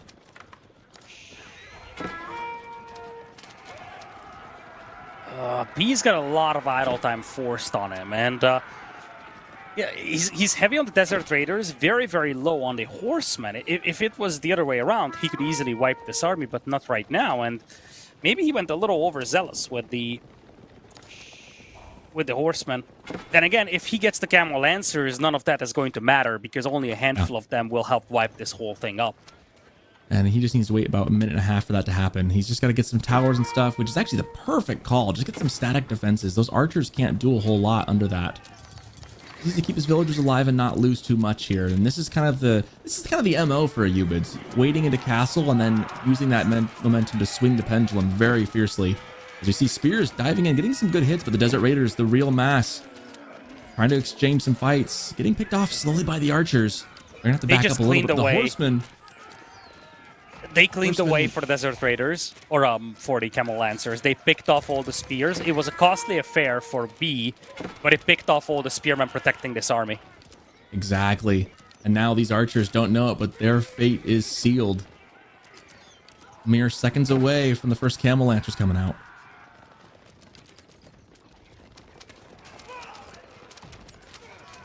Yeah, Desert Raiders are such a good versatile unit. You got to be careful with them. They can be kind of finicky. But when you use them like this, they are so tricky to deal with.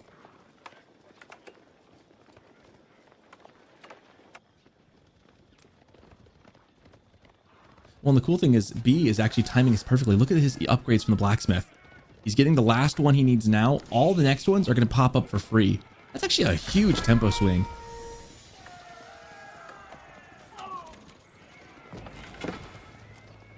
Yeah, villager count still neck and neck. Kurultai on the way. Now, Kurultai is going to make it very difficult for B to fight directly into Wham's army, but I just feel like the army value is so much better for B. And this is all without Camel Lancers.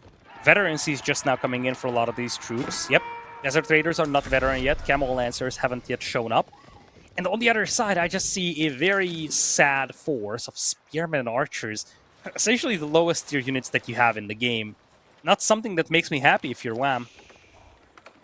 I love how we've kind of ended up with a gentleman's agreement of each side takes their own water. Like, once B got the water he wanted, Wham was then left alone on the north side. But the real story now has just been what's happening on the land as the Kurultai is down. So both players up in Castle Age obviously don't want to dive into the Kurultai. That just feels bad no matter who you are and what matchup you have. It almost never feels as good. So the Desert Raiders will opt to find another avenue in. And that works out because now they get their upgrade.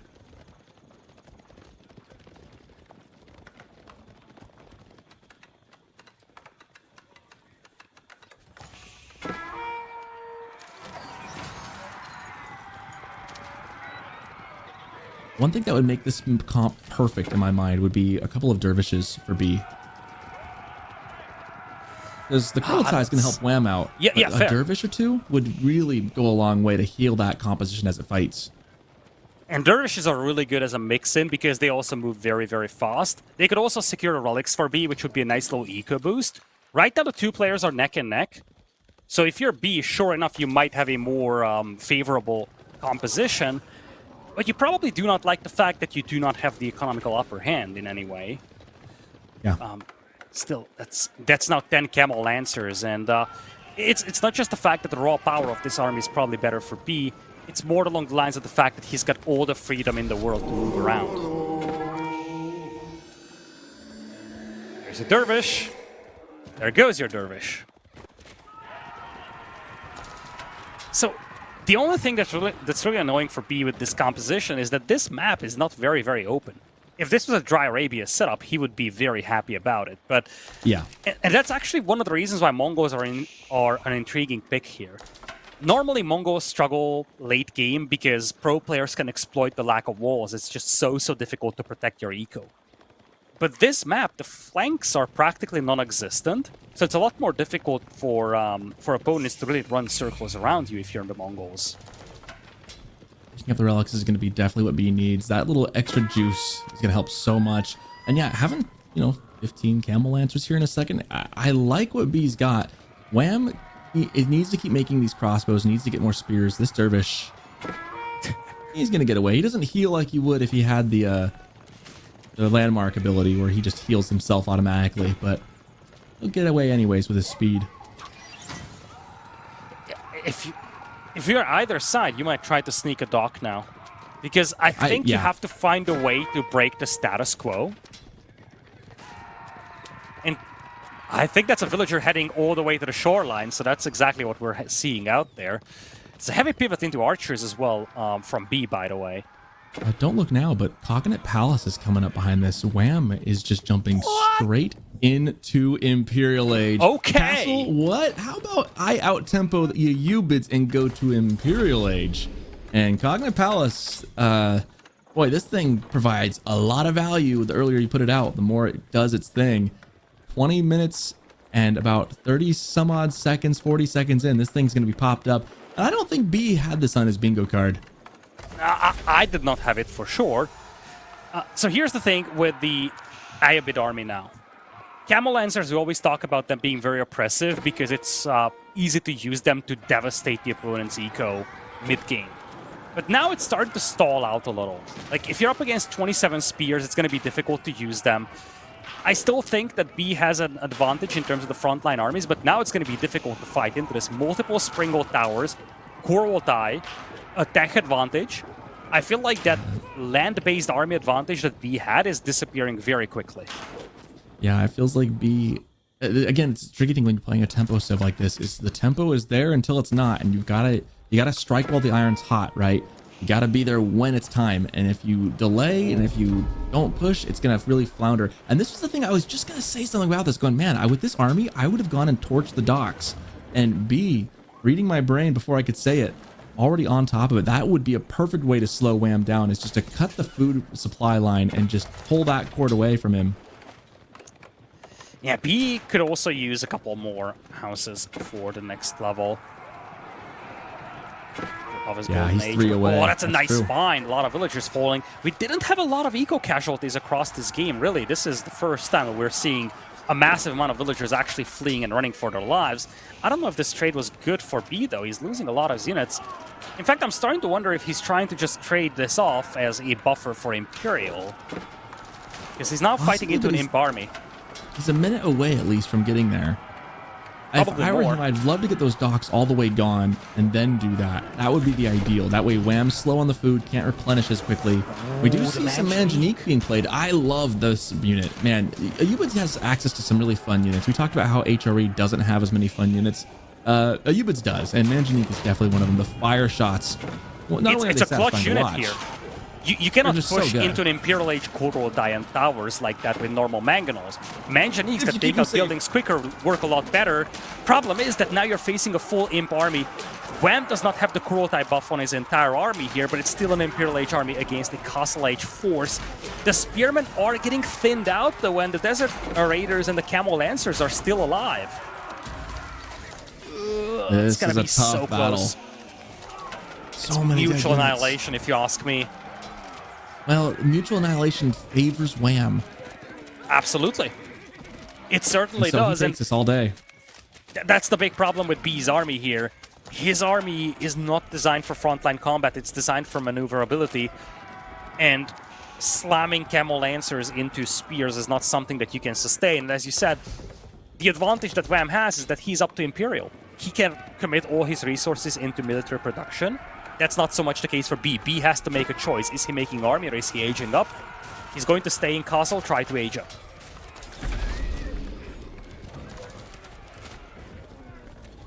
Wham overstaying his welcome a little bit here, but again, he doesn't really mind as long as he doesn't let B get into his base and overrun him. Meanwhile, behind this, Wham just producing a couple units here and there. B just very stuck in Castle Age. I don't know that he's going to get to Imperial at this point. He's still 2 buildings away from that Golden Age Tier 4. But there is no front line right now for Wham. He's facing off against Camel Lancers with absolutely no spears. Sure, crossbows help, but you need a decent clump to one-shot the Camel Lancers, and indeed, B is able to buy himself a little time here. Resources are starting to get thinned out, by the way. Oh, Wei Yep. Pao coming my way. Wow. Let's I was go. waiting for that to pop up. We've seen What do you think, Archipelago games with landings. Now we're seeing the Wei Pao. This series has everything. It's got everything. Tricky thing too with that not Cogna Palace, the Kurlatai, is that with those Springle Towers right there, like, yeah, those Camel Lancers can come in, but those Springle Towers basically just frontlined for Wham right there to keep the rest of his military alive.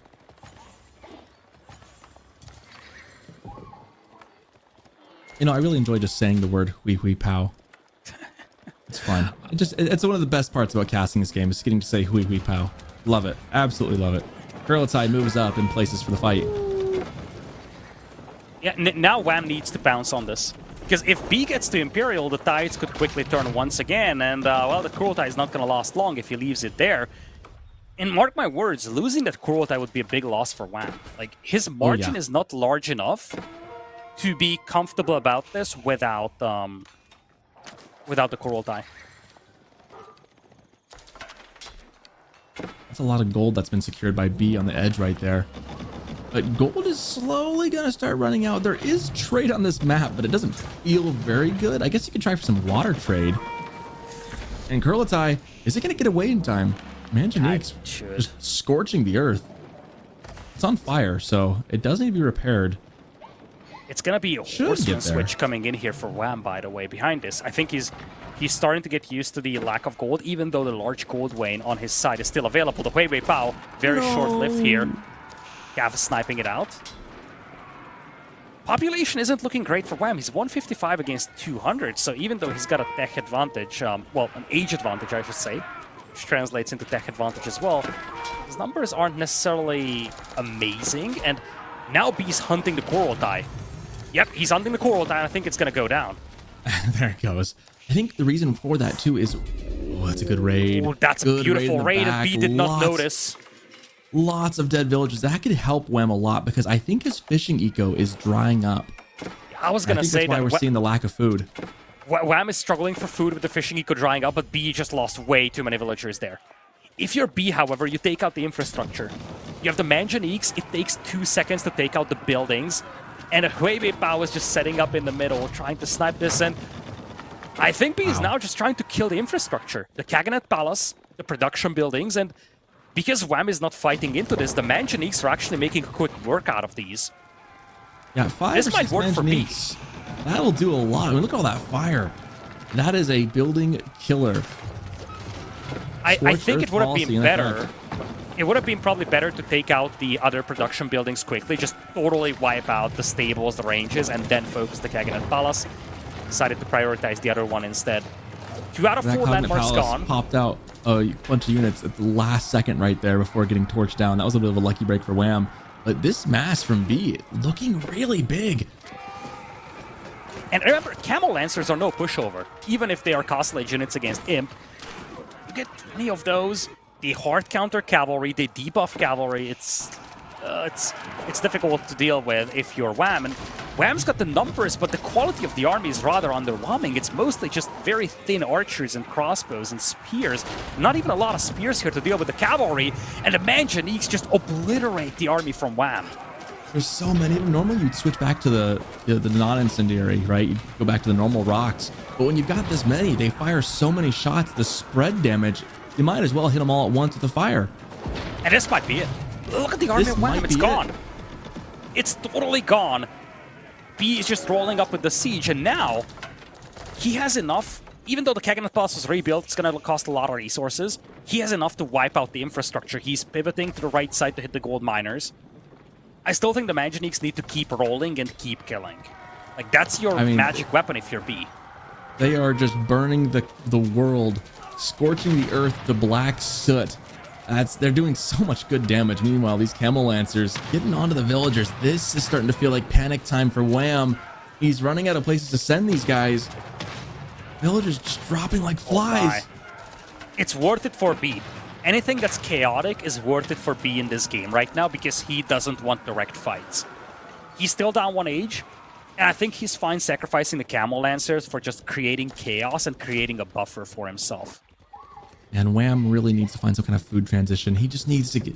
The fishing is dried up. He needs to get rid of about half those fishing ships and then just recommit to something different. He is getting some stuff on the field here. He's got Elite Mangudai in the queue for the Cognate Palace. I think actually the Cognate Palace, given that it's giving free elite units, I think taking that thing out with the Manganiques was a good call from B. But I won't disagree either that he should keep pounding on the other production buildings as well. Yeah, I think he's now trying to shift to the north. If he can take out the docks with the Manganiques, that would be huge. Because if you shut down the docks, you completely evaporate Wham's food eco. I think that's what he's thinking about now. Way too many fishing boats. And remember, deep fish, it's still going to be sustainable, but look at that. That's the food eco that Wham had. So in the old adage of what wins, fire or water, turns out it's a fire. So how come the ships didn't survive? You hit them with fire, but they are in water. Yeah, fire wins, don't you know? Oh, this is looking great for Wham now. Yeah, B is charging forward. He's also 1 house away from tier 4 Golden Age. It hurts my brain so much. He's been like 1 house away for half an hour. This preservation of knowledge from last game, you know, I think it's just a flex at this point. But Wham, I want to point out that Wham has rolled 3 separate Hui Hui Paos from the Cognate Palace. I gotta feel like that's kind of unlucky. Yeah, given the circumstances. You know, given the circumstances, like, you're not trying to trub down a red palace here. Like, the Huihui Bao is trying to snipe the Manganiques on the other side of the map, by the way. Manganiques doing exactly what they should, torching down the docks. Yeah, the docks don't even matter that much now that the They really don't. fishing boats are gone. And honestly, Wham could build another one later. The fishing needs to resupply for a bit. He's overfished it. He's got food coming in now, though. You know, it's interesting. Neither player, I guess, I mean, B's kind of pushing to Wham, but neither player has really tried to establish control of the water on either side again. But I guess they don't really need to at this point. It's all about the land now. Now this one is huge though. All of this was happening with B being in Castle Age. He's now aging up to Imperial. How is Wham going to hold him if this was a status quo when he was 1 age behind? Now Wham, the problem is Wham's been just struggling for food, right? He just hasn't had the resources to produce stuff. The Cognate Palace is really trying to keep him in this. Gosh, he just needs a lot more. And the Mongols don't have a good late game comp. They have a decent composition, but it's not spectacular in any form. And when you look at B, we talked about this. Ayyubids have one of the most diverse armies out there. Very versatile, a lot of unique units which are difficult to counter with base units. And I think that's what we're showing. The composition of B is just so much more appealing than it is from Wham. Yeah, for sure. And, you know, again, Ayyubids, they have that great comp. The tricky thing for them is always eco. But right now, B, the game has gone long enough that B's eco is looking pretty solid. He's still got all the access to the fishing down south. I think he's mixing some farms at this point as well to bolster that. And he's kept the bulk of his military units alive. Those Manjaniques have gotten so much value.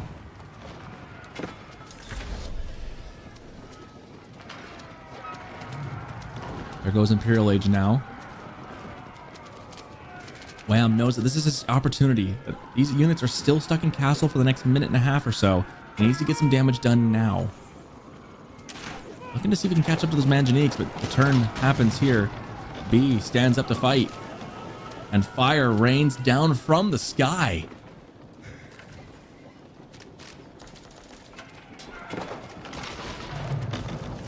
I love that animation. Now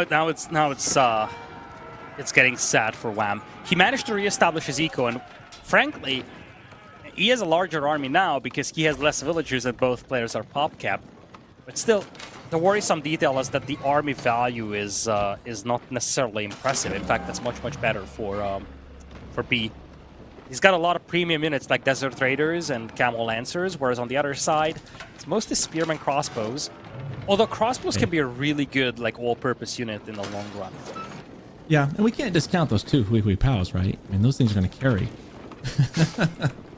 If he ever gets into the range of his opponent's base, sure enough, they will. Maybe go for like a landmark snipe if he can get in range. You know, there could be something there. But man, when you can rain fire from on high, what more do you need? As B just blots out the sun with more fire.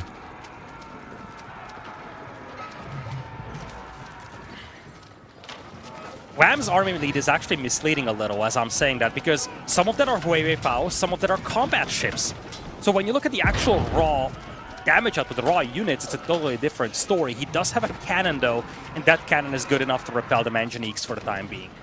Yeah, he'd love one or two more of those. If he can start sniping those out, it's like a Springald of old, just sniping all the siege, that would help a lot, because those things are really making it difficult for Wham to advance. He just cannot advance. Now, each one of those shots doesn't do a lot of damage, but when you got 8 or 9 of those, it feels like raining down hellfire upon you. You just can't stand and fight amongst that.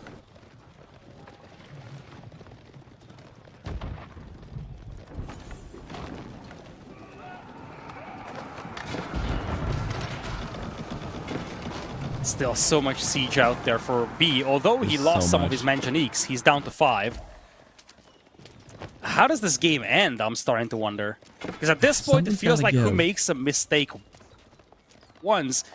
Usually late games like this end with one player finding a way into the opposing player's eco and just wiping out the eco there. Something along the lines of this. Yeah, but it's difficult to accomplish this because you have a very narrow, almost tunnel-like setup to the enemy base. I think if you're B, you're thinking walls here now.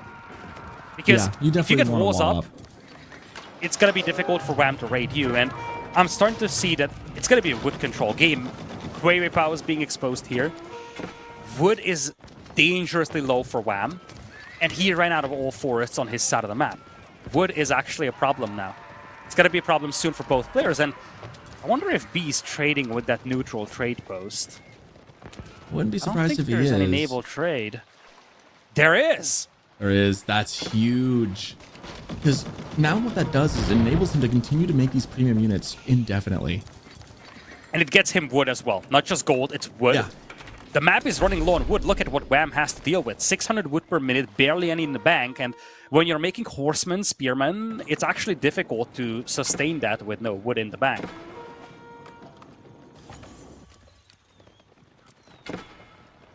I'm kind of surprised that Wham's not trading as well. Or is he? Actually, I think Wham might have a couple trading ships too. Yeah, it's, if anything, it's gonna be very, very tiny. Yeah, it's a small trade fleet from both players. He is active with the raids, though. That could get him back in this. Again, you were saying just a moment ago, like, whoever can get into the base. There are no walls as of yet for B. He doesn't quite have the stone to do so, but if he ever could secure a bunch of walls, that would help go a long way. Of course, the Hui Palace might finally come in clutch then. Honestly, with a couple of good siege units of his own, Wham's at a pretty good number. His unit mass is pretty good. The army value is in slight favor of B, but situationally, Wham could maybe make something happen. If he can ever get those mangonels off the field, he's going to be in a good spot. And these raids are definitely taking up some APM from B. Yeah, the raids are definitely an advantage on the side of Wham, and now he's looking to jump all the manganiques. The distraction of the raids pulled the cavalry back, and now he's looking to pounce on that. Some of these towers are fortified in the middle, so B's got this nice strong point, but the cannons are getting closer, and indeed, the cavalry had to chase away Wham from the farms, or the few farms that we had at the back of the eco. And that means that they were a little too late to the party. Now they are turning around to fight this, though. Remember, B has a much bigger resource bank than Wham does, so replenishing this army is going to be more difficult for Wham. Manganiques do go down thanks to the cannon, though. Cannon taking out the Manganiques, that's actually really huge. Wham needs to win this fight because, like you said, he cannot replenish this nearly as fast. Thankfully, the Cognate Palace is trickling more units to him by the minute, so that is actually bolstering this army up by quite a bit. We see those 3 cannons, man, that's going to do a lot. The bombards are really going to save his bacon. It gives him a way to push in and do some real damage. He can start taking out some production. Maybe bottleneck B's ability to replenish his units. That could go a long way to securing this game. There's another Manganique just immediately spawn camped.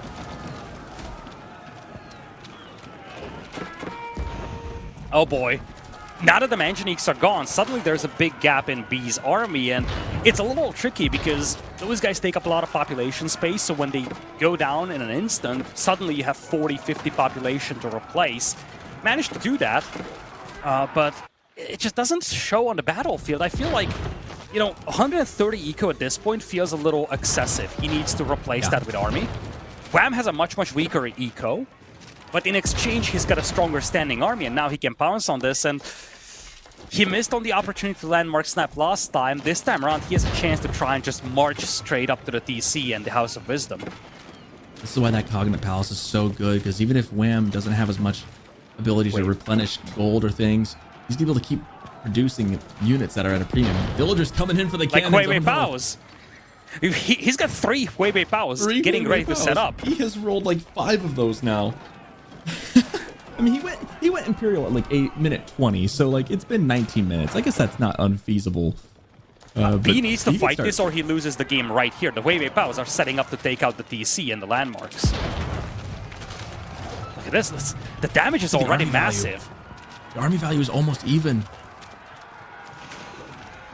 He's got 1 shot at cleaning this one up. If he loses this battle, he's going to lose his landmarks, and with that, the game. Kurotai is setting up a little too late to the party, but if it's set up, it's going to be so difficult for B to push this, and every single building that Wham destroys also carries a bounty, something that helps him just keep this push up. B is looking to fight this off. Archer's trading off, though, and I think B might have enough to push this back. There's not really a front line here for Wham. Not a front line for either player. They can't. That's true. It's just range on range with a couple of Desert Raiders mixed in.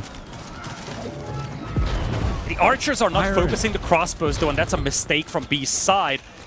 He needs to take out the crossbows so the Camel Lancers can wipe out the siege. Next wave comes in here for B. Both players just losing out on most of their armies. The Wei Paos are just trying to take out as many buildings as they can before they go down. I think the only thing keeping B in this right now is Defender's advantage, because here comes some reinforcements for Wham. He's yoinking the relics. And look at the HP on the Wei Paos. In fact, the Kurotai is healing them back up, and at the end of the day, all that mattered for Wham was keeping all these siege weapons up so he can continue the destruction of his opponent's base. Infrastructure is gone, houses are gone. And again, every single building that's killed is 25 food, 25 gold for Wham. Much needed resources. B said he could blot out the sky with more fire, and Wham said, I'll work on my tan as I fight. And thus his units have done, as they are just continuing to just pummel the buildings. And Wham tried to jump the trade. Turn of events. Oh, man. And I think if you're Wham now, you're looking to get that landmark snipe in. He took out the DC. The House of Wisdom is right next to it. Now, B is not going to just let that happen, or at least he's going to try to stop this, but B has no anti-cavalry now. And Wham had a second layer of horsemen behind this. It's only archers from B. It's horsemen from Wham. There's no stopping this. The Wei powers will roll in, take out the building, and Wham's going to move on to match point after an absolutely incredible Scandinavia game. What a game. You know, who'd have thought the Wei Powers would be the hammer that finally finishes the nail in on this game? Oh, what a game. What a back and forth that turned out to be. It feels like B had a couple shots there where he needed to do a little bit more with the military he had. And again, that's just the difficult thing about Ayyubids, right? You gotta take that tempo and maximize it while you have it, because it will and can slip away in an instant. But after 43 minutes on game 3, Wham takes it for match point, like you said. And boy, what a crazy series this has been.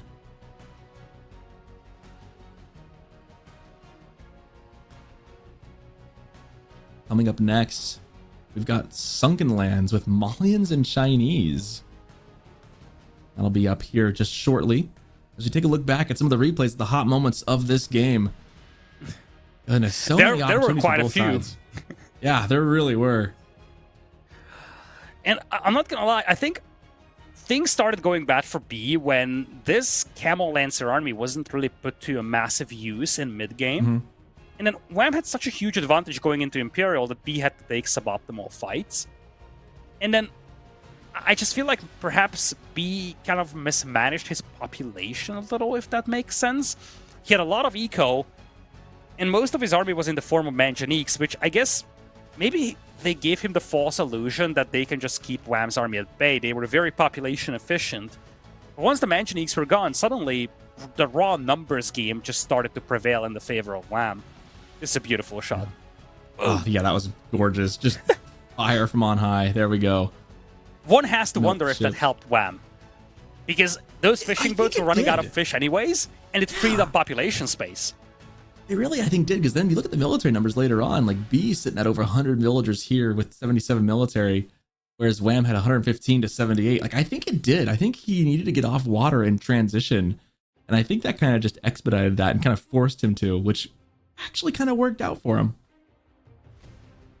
I think we gotta give it up to the landmarks though for Wham here. The Hui Pao and the Kurlatai both really kept him in this game, I think. Multiple times I saw the Kurlatai was the stopping point where B could not go past because they had some towers next to it, the sprinkled towers with the Kurlatai. That was like the base, right? That was the keep essentially for Wham to fall back to. And then having the Cognate Palace just, I mean, we joked about the Hui Palace most of the game, but it was giving him more units besides just those throughout the game. And that was a big buff.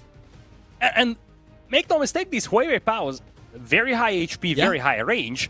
He can literally park these at the edge of the enemy base, wipe out buildings, and it's not like it takes 2 shots to take out. So as memey as that unit looks like every once in a while, in this fight, it had a legitimate and reasonable use. Well, especially at the end, right? Yeah. We're not done just yet. It's Wham up 2-1, and it looks like we're going to have no break here for us because we're going to head into Sunken Lands. Chinese on the side of B, and Wham is going to bring in the Malians. Hope you guys like Pro Scouts, because I think that's what's going to be on the menu for China, but we'll see. We'll see. Wham has Malians in the purple here in the north, and to the south in the green, B taking on the Chinese. It's 2-1 game point for Wham. Now, here's the thing with Sunken Lands. Gold is very, very limited, but you do have a lot of food to work with. And we've actually seen similar matchups today. Malians versus I think we had a Jushi as well, but a Chinese too. Mm-hmm. if Malians want to go for pro scouts, it's very much feasible on this map, and their warrior scouts should also keep the enemy pro scouts at bay. It's almost certain that B will play professional scouts. Well, the Chinese player should play professional scouts, but with B, you never know what's going to happen. You never quite know.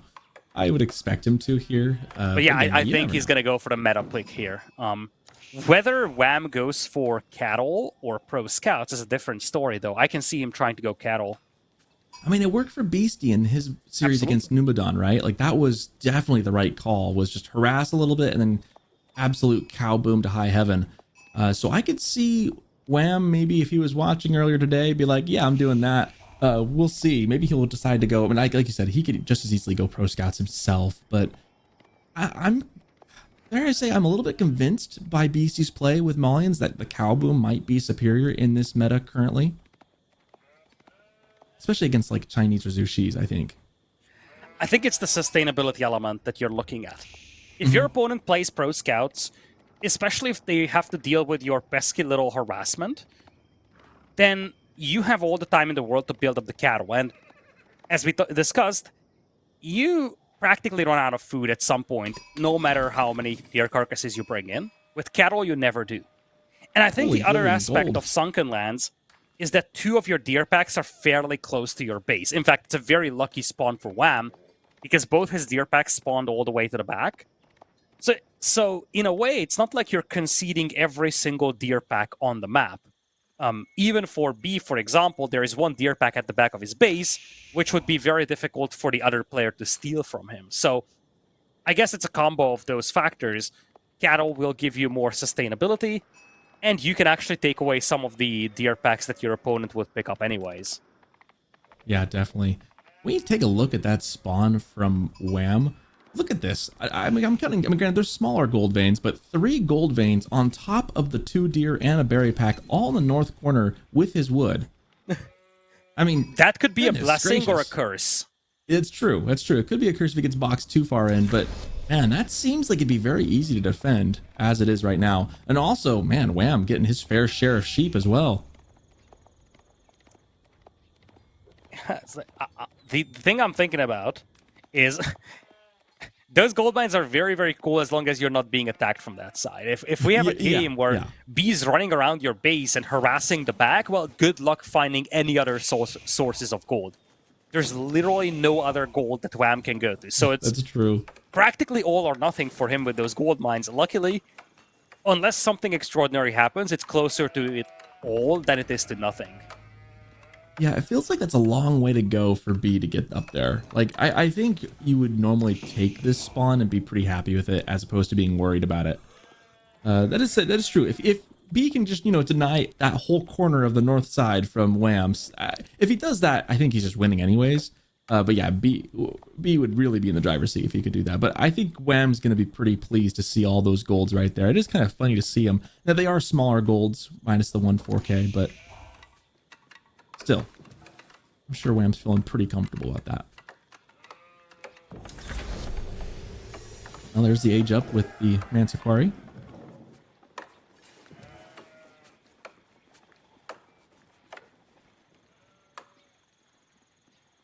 Waiting to see if we are going to get pro scouts from B. We see wheelbarrow and double-sided broadaxe coming in for Wham right off the rip. 2 IO opening. This feels like it's going to be a pro scout play. It's got to be though, so maybe.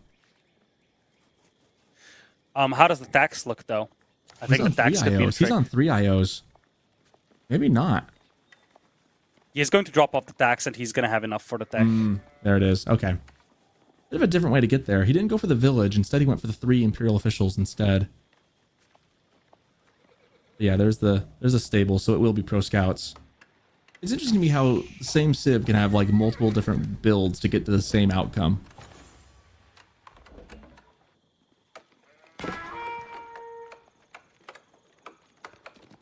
That's a horseman.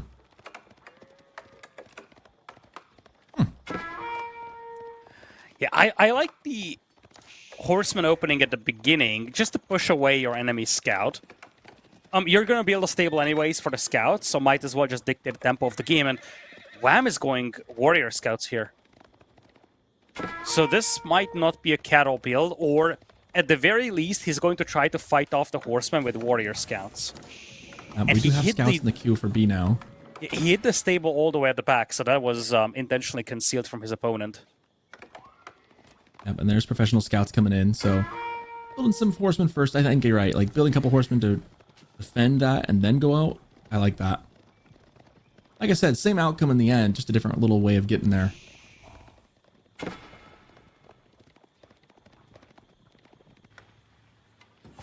Look at those pit mines. You know, you almost run to the issue where they're too close, right? You're losing out on a little bit of housing space.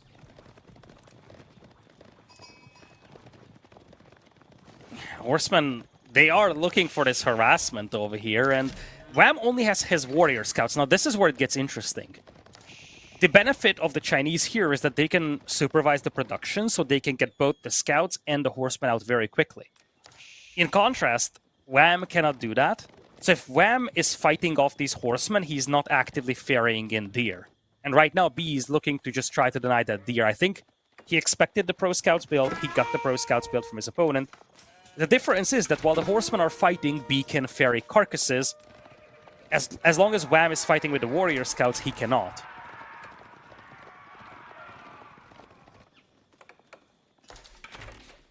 Stable's coming out here for Wham. Looks like he's doubling down on that. He's also got an archer range there. Both actually have archers coming into the queue.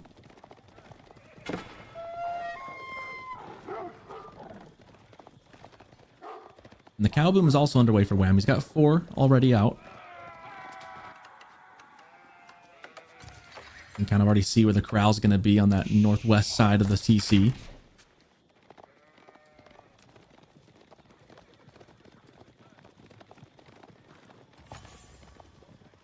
It's always interesting to me how pro scout games, like, there is some back and forth and some aggression, but it feels kind of slow, you know? It feels like a slow kind of build up. These archers, though, heading right across, looking to maybe pressure into that pit mine. That's enough warrior scouts to give me pause, though, if I'm B. I think he rightly backs away from this for the time being. Tries to take a fight. Maybe he can get one. Nope. Good micro from Wham. The Archer's trying to step up and get it, but can't. Oh, the Archer's now gonna get 1. 2. Yeah, the sofas will be a big game changer here.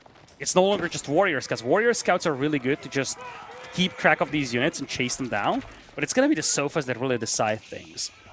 The concern for Wham, I feel, is that he doesn't really have sustainability at this point because he doesn't have a lot of carcasses. I think he's mostly taking his backup sheep at this point, or he must have moved out with the villagers to the hunt itself. In the meantime, B is more than happy just ferrying in carcasses from all other deer deposits. We can't forget that Wham does have a little bit of cattle income coming in. Fair. So he does have a little bit more food to work with, but I agree, it's not really fully operational, you could say, just yet.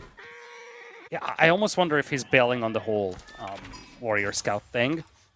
And yeah, now he's moving out with the mill. B is going to start pushing him, though, and B's in a really good spot, if you think about it. His army is looking fancy, even though he doesn't have anything against the sofas right now. But he's also piling up resources very, very quickly. He's got the supervised mill, he has a very consistent source of food, and I feel like if B mixes in a couple of spears here, things could start getting dicey for Wham. Yeah, a couple spears would go a long way. As of right now, don't see any barracks in the build queue at the moment. Wham, just happy to go with these sofas, and this is a good comp at the moment. Archer mass is getting pretty large, but sofas should win out.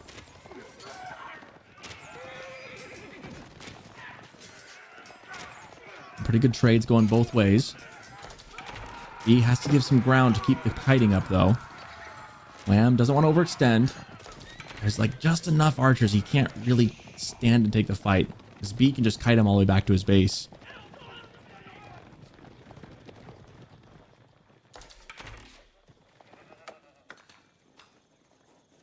Cows dutifully walking into their pens. Up to 11, so cow boom's halfway there. And the tricky thing, though, here with B is he's got a nice little military right now, but you're right. Without spears, I don't see him wanting to push into Wham's base much. And those pit mines in the back are just kind of humming away. So yeah, you've got the pro scouts now, but kind of like with what Beastie had. Yeah, Wham's like right there ready to go castle. In fact, both it's going to be one of those rare instances where you drop the Grand Fulani Corral before you have a full cow boom. He only has 12 cows, but he's going to age up with the Grand Fulani Corral on the other side. Clock Tower on the way for B. He loved the Manganiques in the previous game. Makes me wonder if he wants to go heavy in the nest of bees. I think it'd be worthwhile to do so, right? Because one of the things that I feel like Malians is kind of susceptible to is mangonel fire or even sprinkled fire. Really, siege in general can do pretty well into Malians, provided you keep your siege safe from those sneaky Musafati. Yeah, I agree with you, because if you look at the Malian main comp, they are very reliant on javelins in most cases. Perhaps poison arrow archers. Both of those are susceptible to nest of bees fire. Or the alternative is that they go heavy into sofas. So in theory, spearmen plus nest of bees would be a composition that's difficult for them to deal with. Really, only Musafatis could actually work out against that, but even the Musafatis are fairly fragile. Yeah, they don't trade super well into spears either. I like the idea to go imported armor. Imported armor sofas are really, really good. And they're already doing a pretty good job on these archers right here as is. Not quite enough, just enough of a critical mass to make Wham want to keep those alive until they get their armor in. Meanwhile, we've got the half-full Grand Fulani. I guess it's not a very full Fulani right now, is it?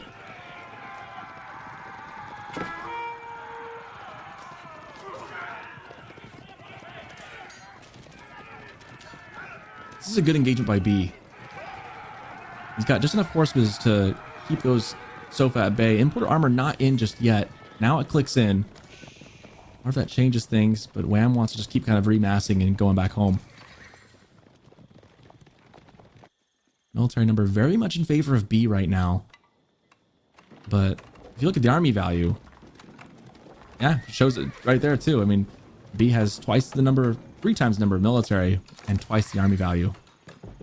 But Wham is not going to let that stay the case. He's going to keep pumping out more Sofa. It's all Sofa all day. Looks like a giant mattress sale out there. Yeah. I'll see myself out. No, like that's fine. That's acceptable. I was gonna say, it's like when the Malians came in, you could easily say that AoE4 was a furniture store. They introduced sofas and they introduced the Ottomans. Yep, they did.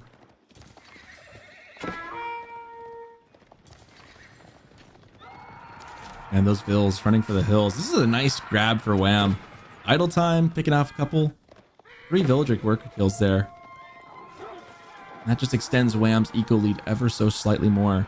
Because again, like right now, Chinese is in a really good spot, right? Because they've got the deer carcasses trickling in this entire time. They've got the taxes coming in. So they've been keeping pace as we see a monk dropping down. I love how when he dies, he just disappears. Becomes one with the force like Obi-Wan. But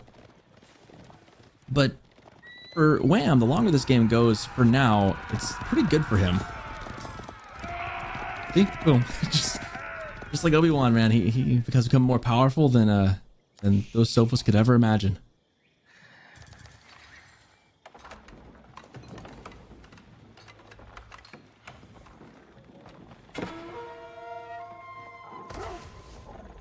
I really kind of wish B would just commit to some spears.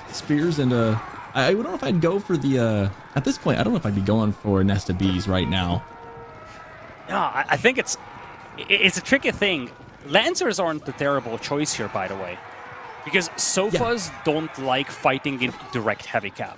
They're really good at dealing with all kinds of archers, and they're a very cost-efficient heavy cavalry unit, but against Lancers, they're not particularly outstanding, and I think this could easily just be like a heavy cav versus heavy cav game.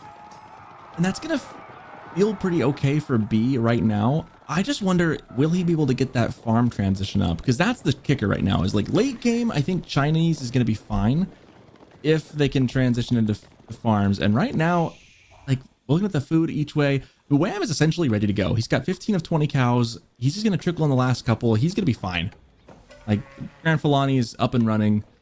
But B has had the benefit of pro scouts, and that's going to keep helping him out for a little more. There's a couple more food on the map, bits of food on the map, but at some point that runs out, and he's got to be ready for the farm transition. Now, Chinese does a pretty good job of transitioning into farms, but with as open as this map is, as we see poisoned arrows and an upgrade, a change coming in here for Wham, these sofas can do so much damage on your bases wide open, just like this. As, man, they find the gold villagers with their pants down.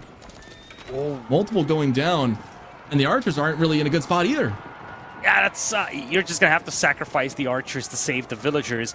5 villager kills on Wham's side, and do keep in mind, Wham has the passive resource income as well. There is gonna be a the Barbican of the Sun coming in there, so Song Dynasty is just not going to come in for B. So far, he did not have the benefit of the accelerated villager production.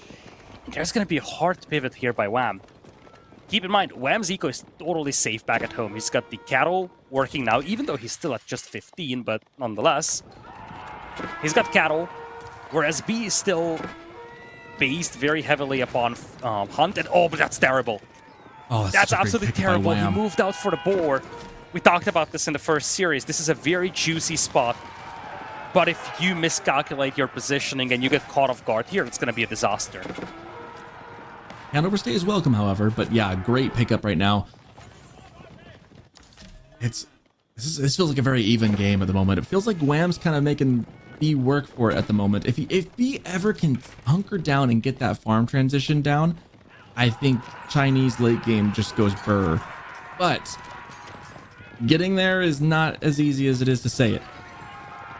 As we can see here, food is trickling in for Wham at such an accelerated rate. Look at B. His food income was above 1,000. It's trickling down, down, down by the second. Losing that boar was actually critical. It's also the villager casualties.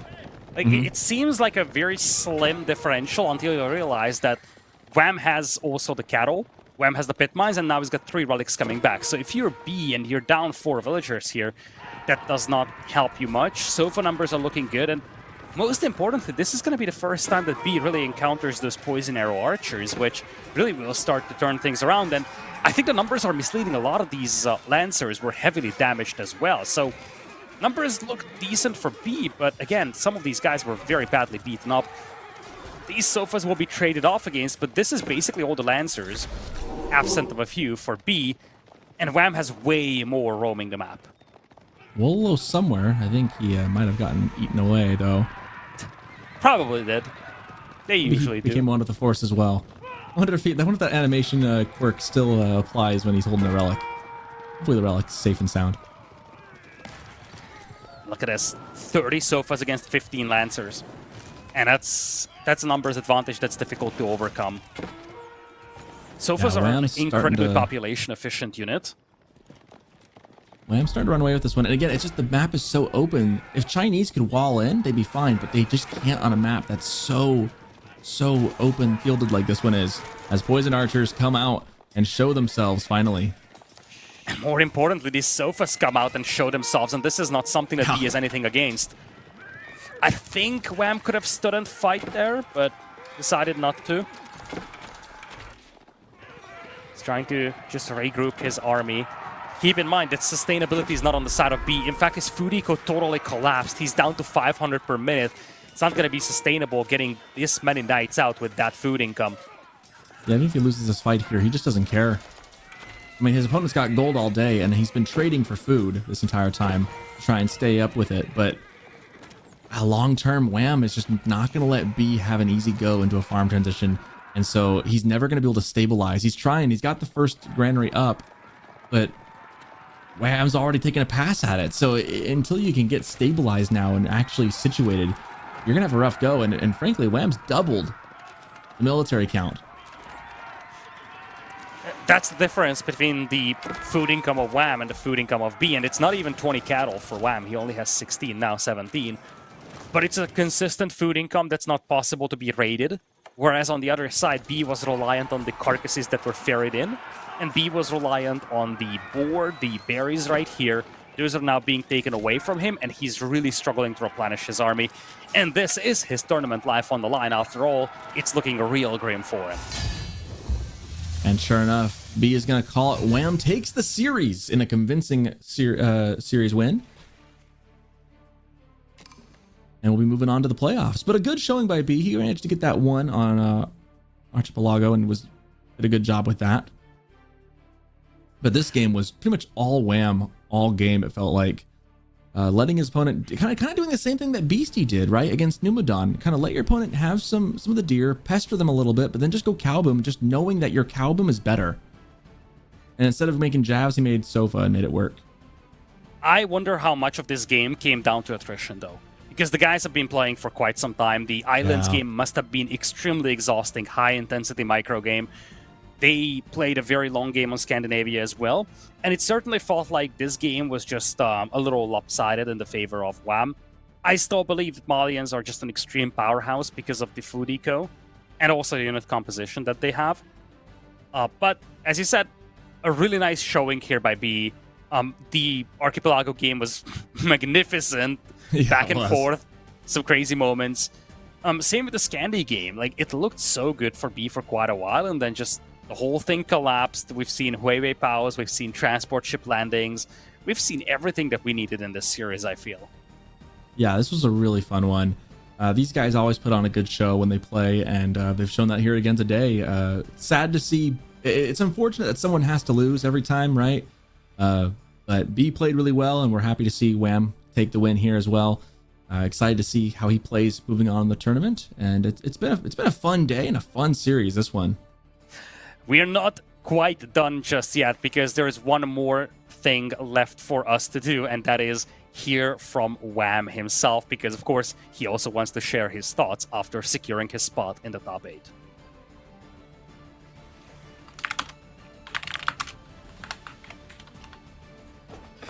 Hello, hello. Hello, Lytical. I think you have the loudest keyboard on the planet, just... Anyway, congratulations. Congratulations. Thank you. Top 8. At the very least, I should say top 8 here. Let's have a conversation about this series, though. It's been a long one. It's been quite an exhausting one, I'm sure. So, talk me through, like, first off, I want to go into game number 2, the Archipelago game. Talk me through that. First off, Civilization matchup. Abyssids, to us, was a little surprising. Was that a surprise to you? It was a surprise to me, and so I really didn't want to play Archipelago, but I saw that B was beating everybody on Carmel. He beat Marine World, he beat Lucifron, he was just beating everyone, right? And I'm like, I don't know, it seems like he's practiced that matchup a lot, so I kind of gambled a little bit and tried to go Archipelago, but it didn't really turn out the greatest for me. Even in the Civ matchup, I thought was good for me, so...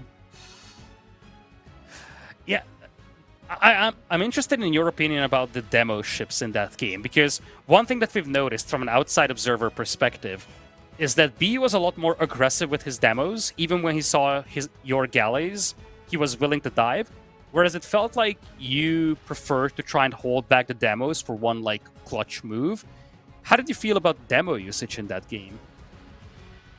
Honestly, I'm not super happy with, like, the naval combat in general. I think the Archer ships kind of...